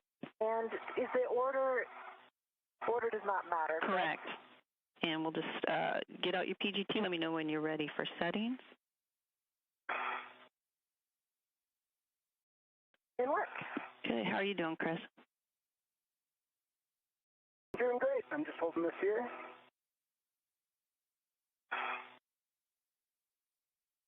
And now that Meir has aligned that side pad on the mass canister, she's going to utilize the pistol grip tool to install it. Calibration here first. PGT's coming on. Go to ratchet. All pass.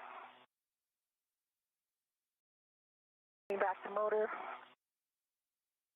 The LED test battery for 1.17 volts.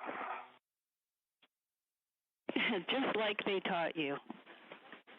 Nice work. Okay, you're looking for alpha 2, clockwise 2. Copy, alpha. Alpha 2. Alpha 2 clockwise 2 is set. Copy.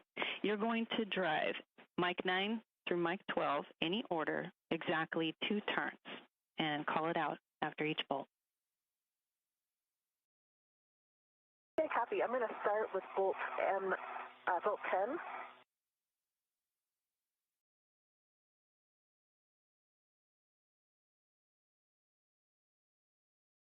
Meir now driving the first bolt. 2 turns on bolt 10. Copy, 2 turns, bolt 10. And I see 2.49 on the counter on the revolution. I counted 2 on the PGT itself. And that's a good turn count, and for now, these 2 turns, you don't need to reference the display on the PGT, just count them and report what you count.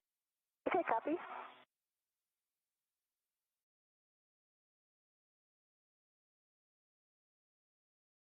Ideally, I would kind of go to the left corner since I just did the right top.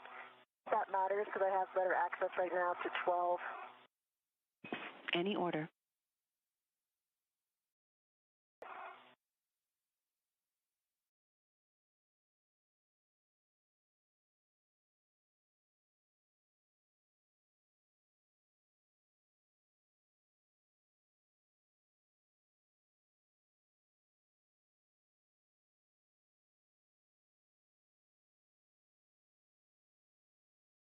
Turns on 12. Oh, that actually did not engage.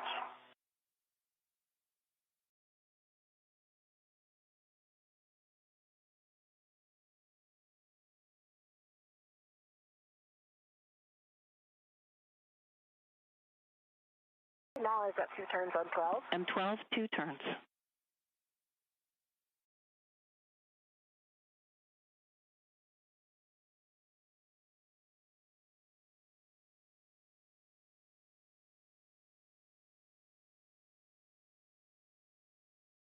And if you're just joining us, we are now 1 hour and 40 minutes into the 278th spacewalk in support of space station maintenance, assembly, and upgrades. NASA astronaut Jessica Meir is currently using the pistol grip tool to install the side pad on the mass canister of the right mid strut.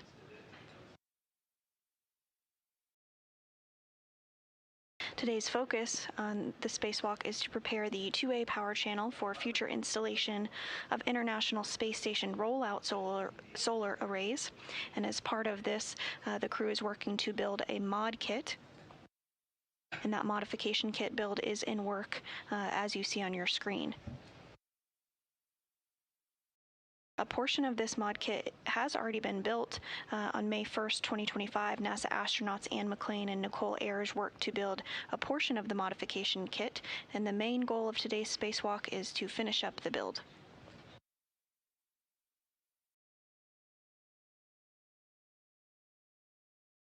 We are getting some great views of the Earth from Jessica Meir's spacesuit here. The International Space Station is currently flying 268 miles over the South Atlantic Ocean, approaching the southwest corner of Africa.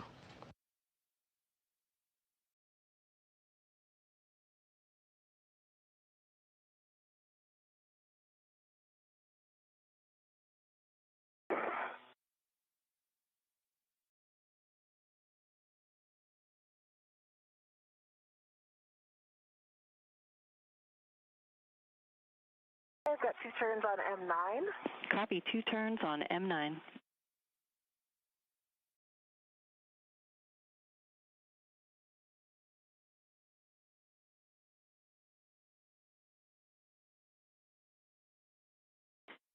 And Jessica, just a reminder to minimize as much as you can the wobble on the wobble socket.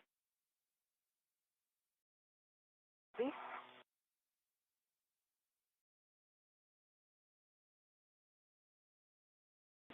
I know we're asking a lot.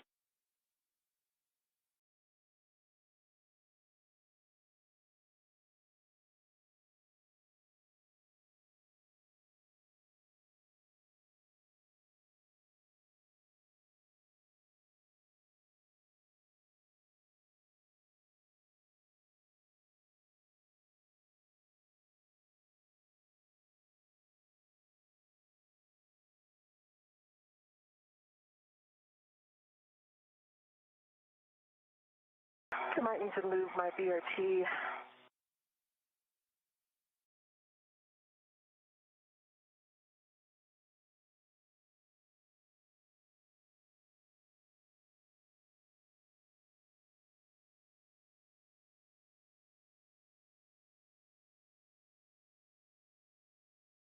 And this view of NASA astronaut Chris Williams as he continues to help support that right mid strut as Meir installs it using the pistol grip tool. This is Williams' first spacewalk and the 4th for NASA astronaut Jessica Meir in the spacesuit with the red stripes across from him on your screen.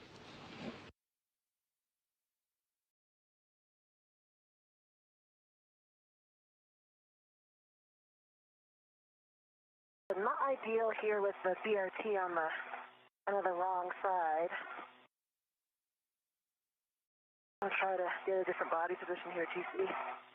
Yeah, we appreciate it, Jessica. We see what you're doing there, and we want you to take your time and get in a good position, good control of that PGT. So you do what you need to do.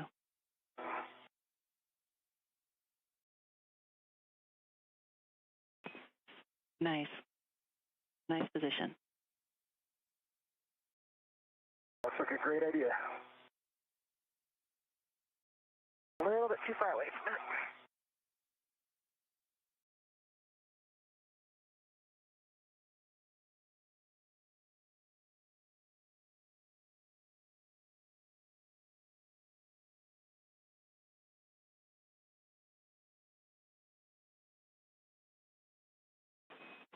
Sorry.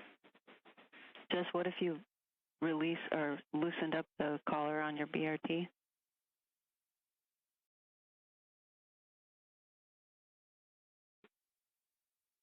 I think I'm in an okay position right now. Good.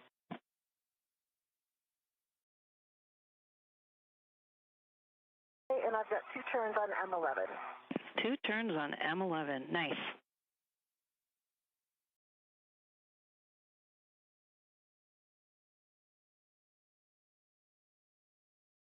Okay, well done. So after those initial turns on M9 to M12, I think, Chris, you already have the clevis, the mid-strut clevis aligned with the upper strut clevis. Awesome. Okay. So let me get you started. Jessica, first, you can drive M9 to M12 an additional 3 to 7 turns with the same PGT settings. And then, Chris, okay. I'm going to have you stand by. 3 to...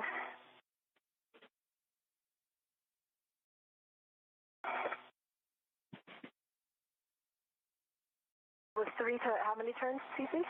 Yeah, you're going to drive to torque an additional 3 to 7 turns and give me the torque turns and light after each bolt. Okay, copy. And a different BRT position now.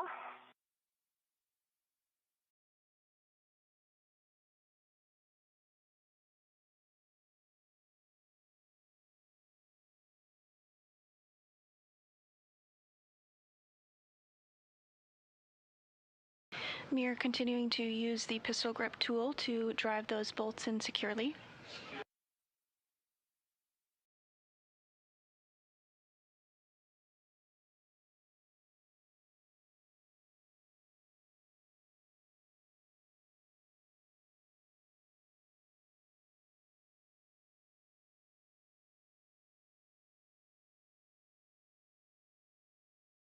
Okay, I've got M10.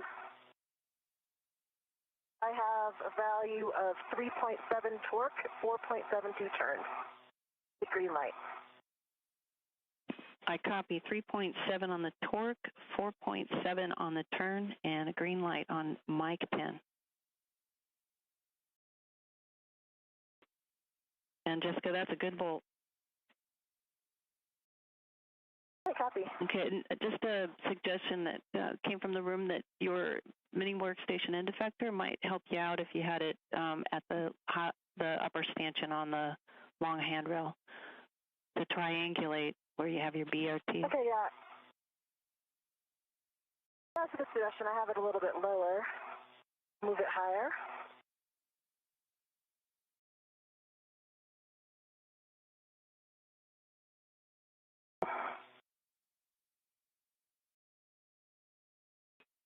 Okay, and while you're turning your next bolt, Jessica, for you, Chris, you can get out your PGT. Let me know when you're ready for settings.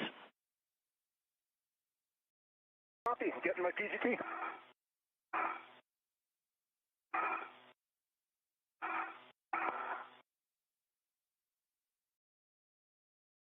Okay, and on M12, I have torque 3.6, turns 5.42. The green light. Copy torque 3.6, turns 5.42, and a green light on mic 12.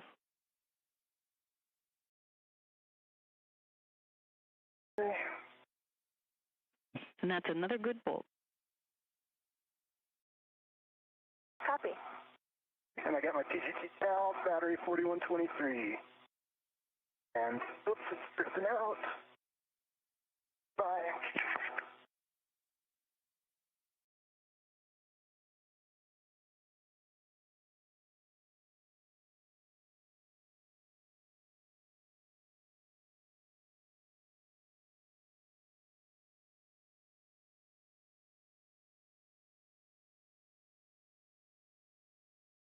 I am ready for settings, CC. Bravo 1, clockwise 2. Bravo 1, clockwise 2. And TC, I've got mic 9. I've got a torque of 3.4, 4.65 turns, good green light. Actually, 3.7, sorry. 4.65 turns and good green light. 9.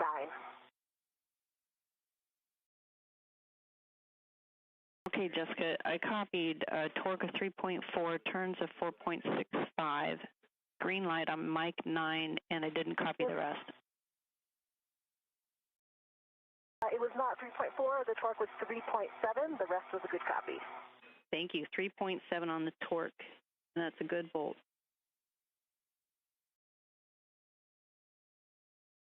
And I've got Bravo 1 clockwise 2 sets. Okay. And drive to turns, CC? Yeah, so on Mike 24, you're going to turn to torque, and you can expect 7 to 9 turns, and when you're finished, I'll expect the same reports from you of torque turns light and the black line flush. Copy. 7 to 9 turns, starting turns. And at this time now, 1 hour and 51 minutes into today's spacewalk, both astronauts, NASA astronauts Jessica Meir and Chris Williams, are using the pistol grip tool to secure the right mid-strut securely onto the mass canister.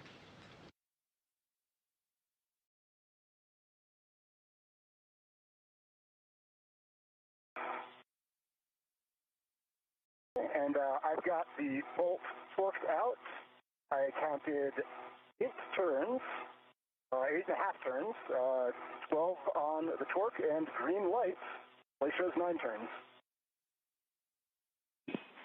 Okay. And I see a flush black line. Okay. I copy, you said 12 on the torque. I think you said 8.5 on the turns, a green light and black line flush. That is it. Confirm. And Tracy, I got on Mike 11, I have 3.6 torque, 4.53 turns, and a green light. Copy on Mike 11, you've got 3.6, 4.53 on the turns, and a green light. Sure. All right, guys, we got good bolts on Mike 24 and Mike 11. You guys can stow your PGTs. Copy.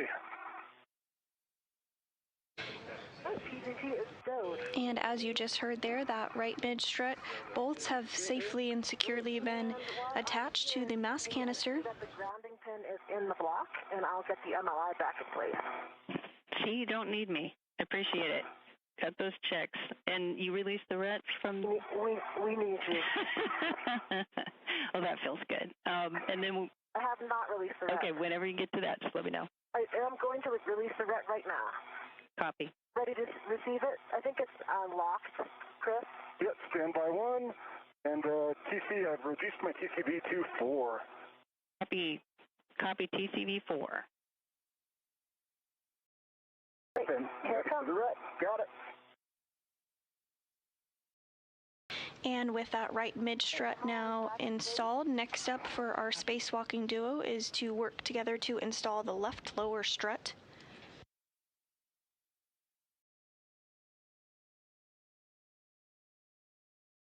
And for EV2, do I grounding pin up here as well? Okay, copy. You're getting the grounding pit pin installed? Yep, I've got it. I'm ready to install it if I can go for that. You got to go. Copy, go.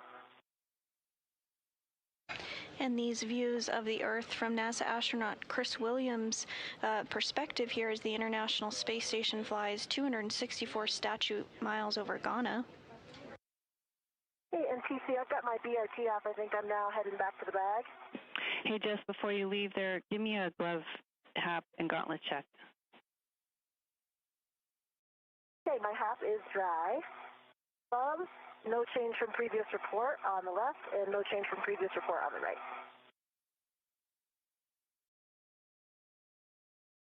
And EV2 has the grounding pin installed.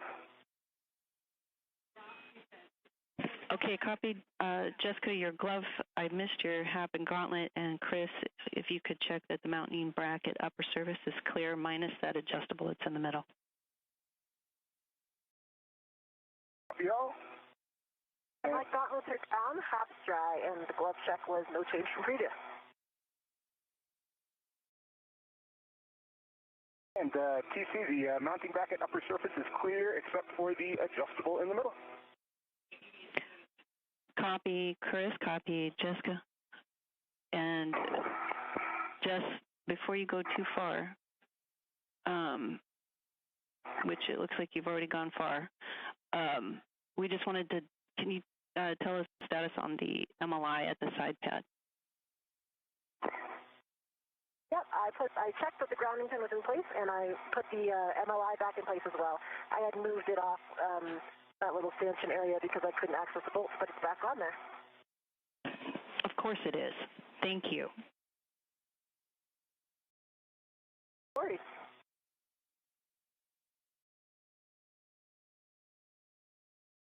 And this view on your screen, we're seeing essentially half of the mod kit that is currently built.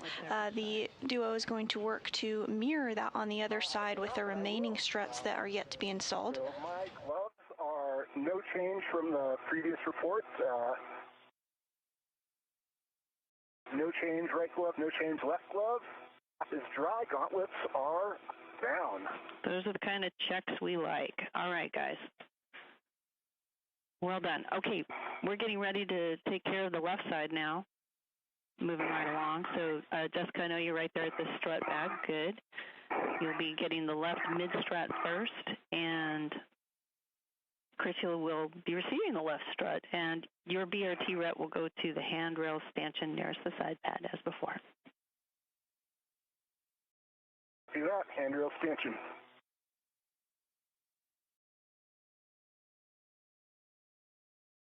And as you just heard our ground IV for the day, Tracy Dyson, call up to the crew. They're going to essentially do the same steps here as they work to install the left mid strut. So first they're going to get it out of the bag there and extend it out to its full length, and then use the pistol grip tool to install it on the mass canister.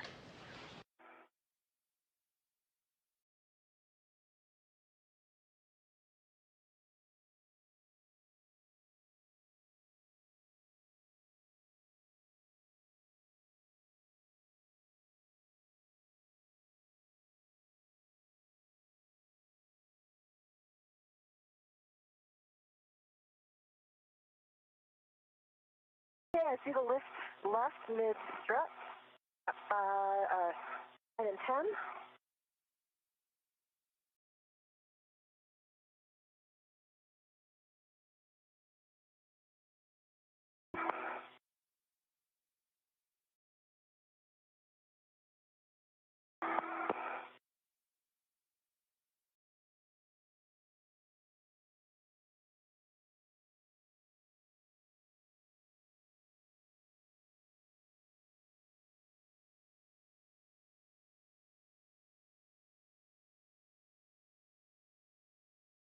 How's it going, Chris?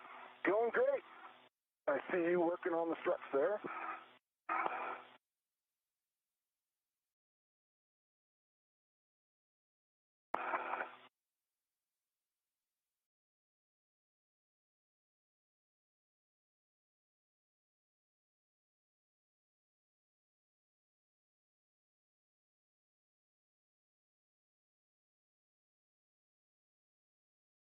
Hey, can you grab this one?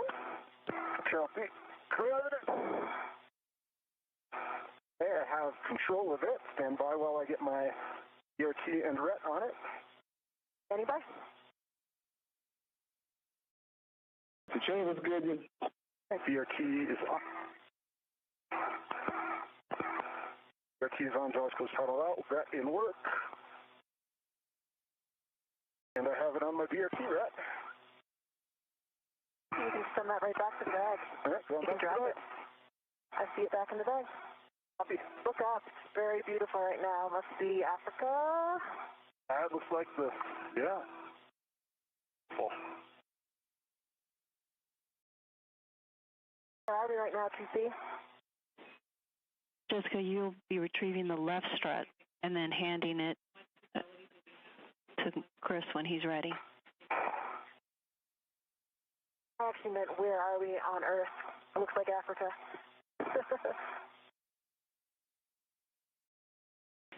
Are you doing geography? I am retrieving. I am retrieving the left strap.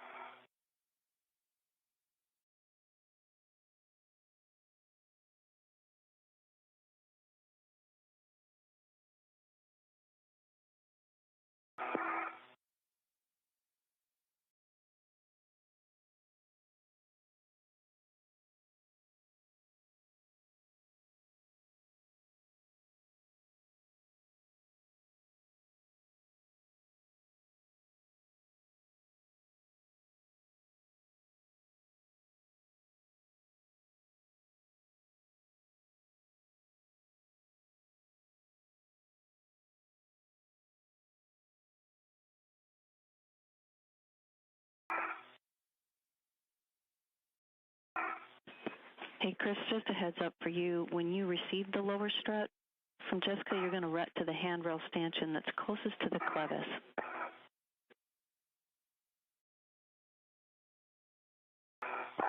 Copy. Handrail stanchion closest to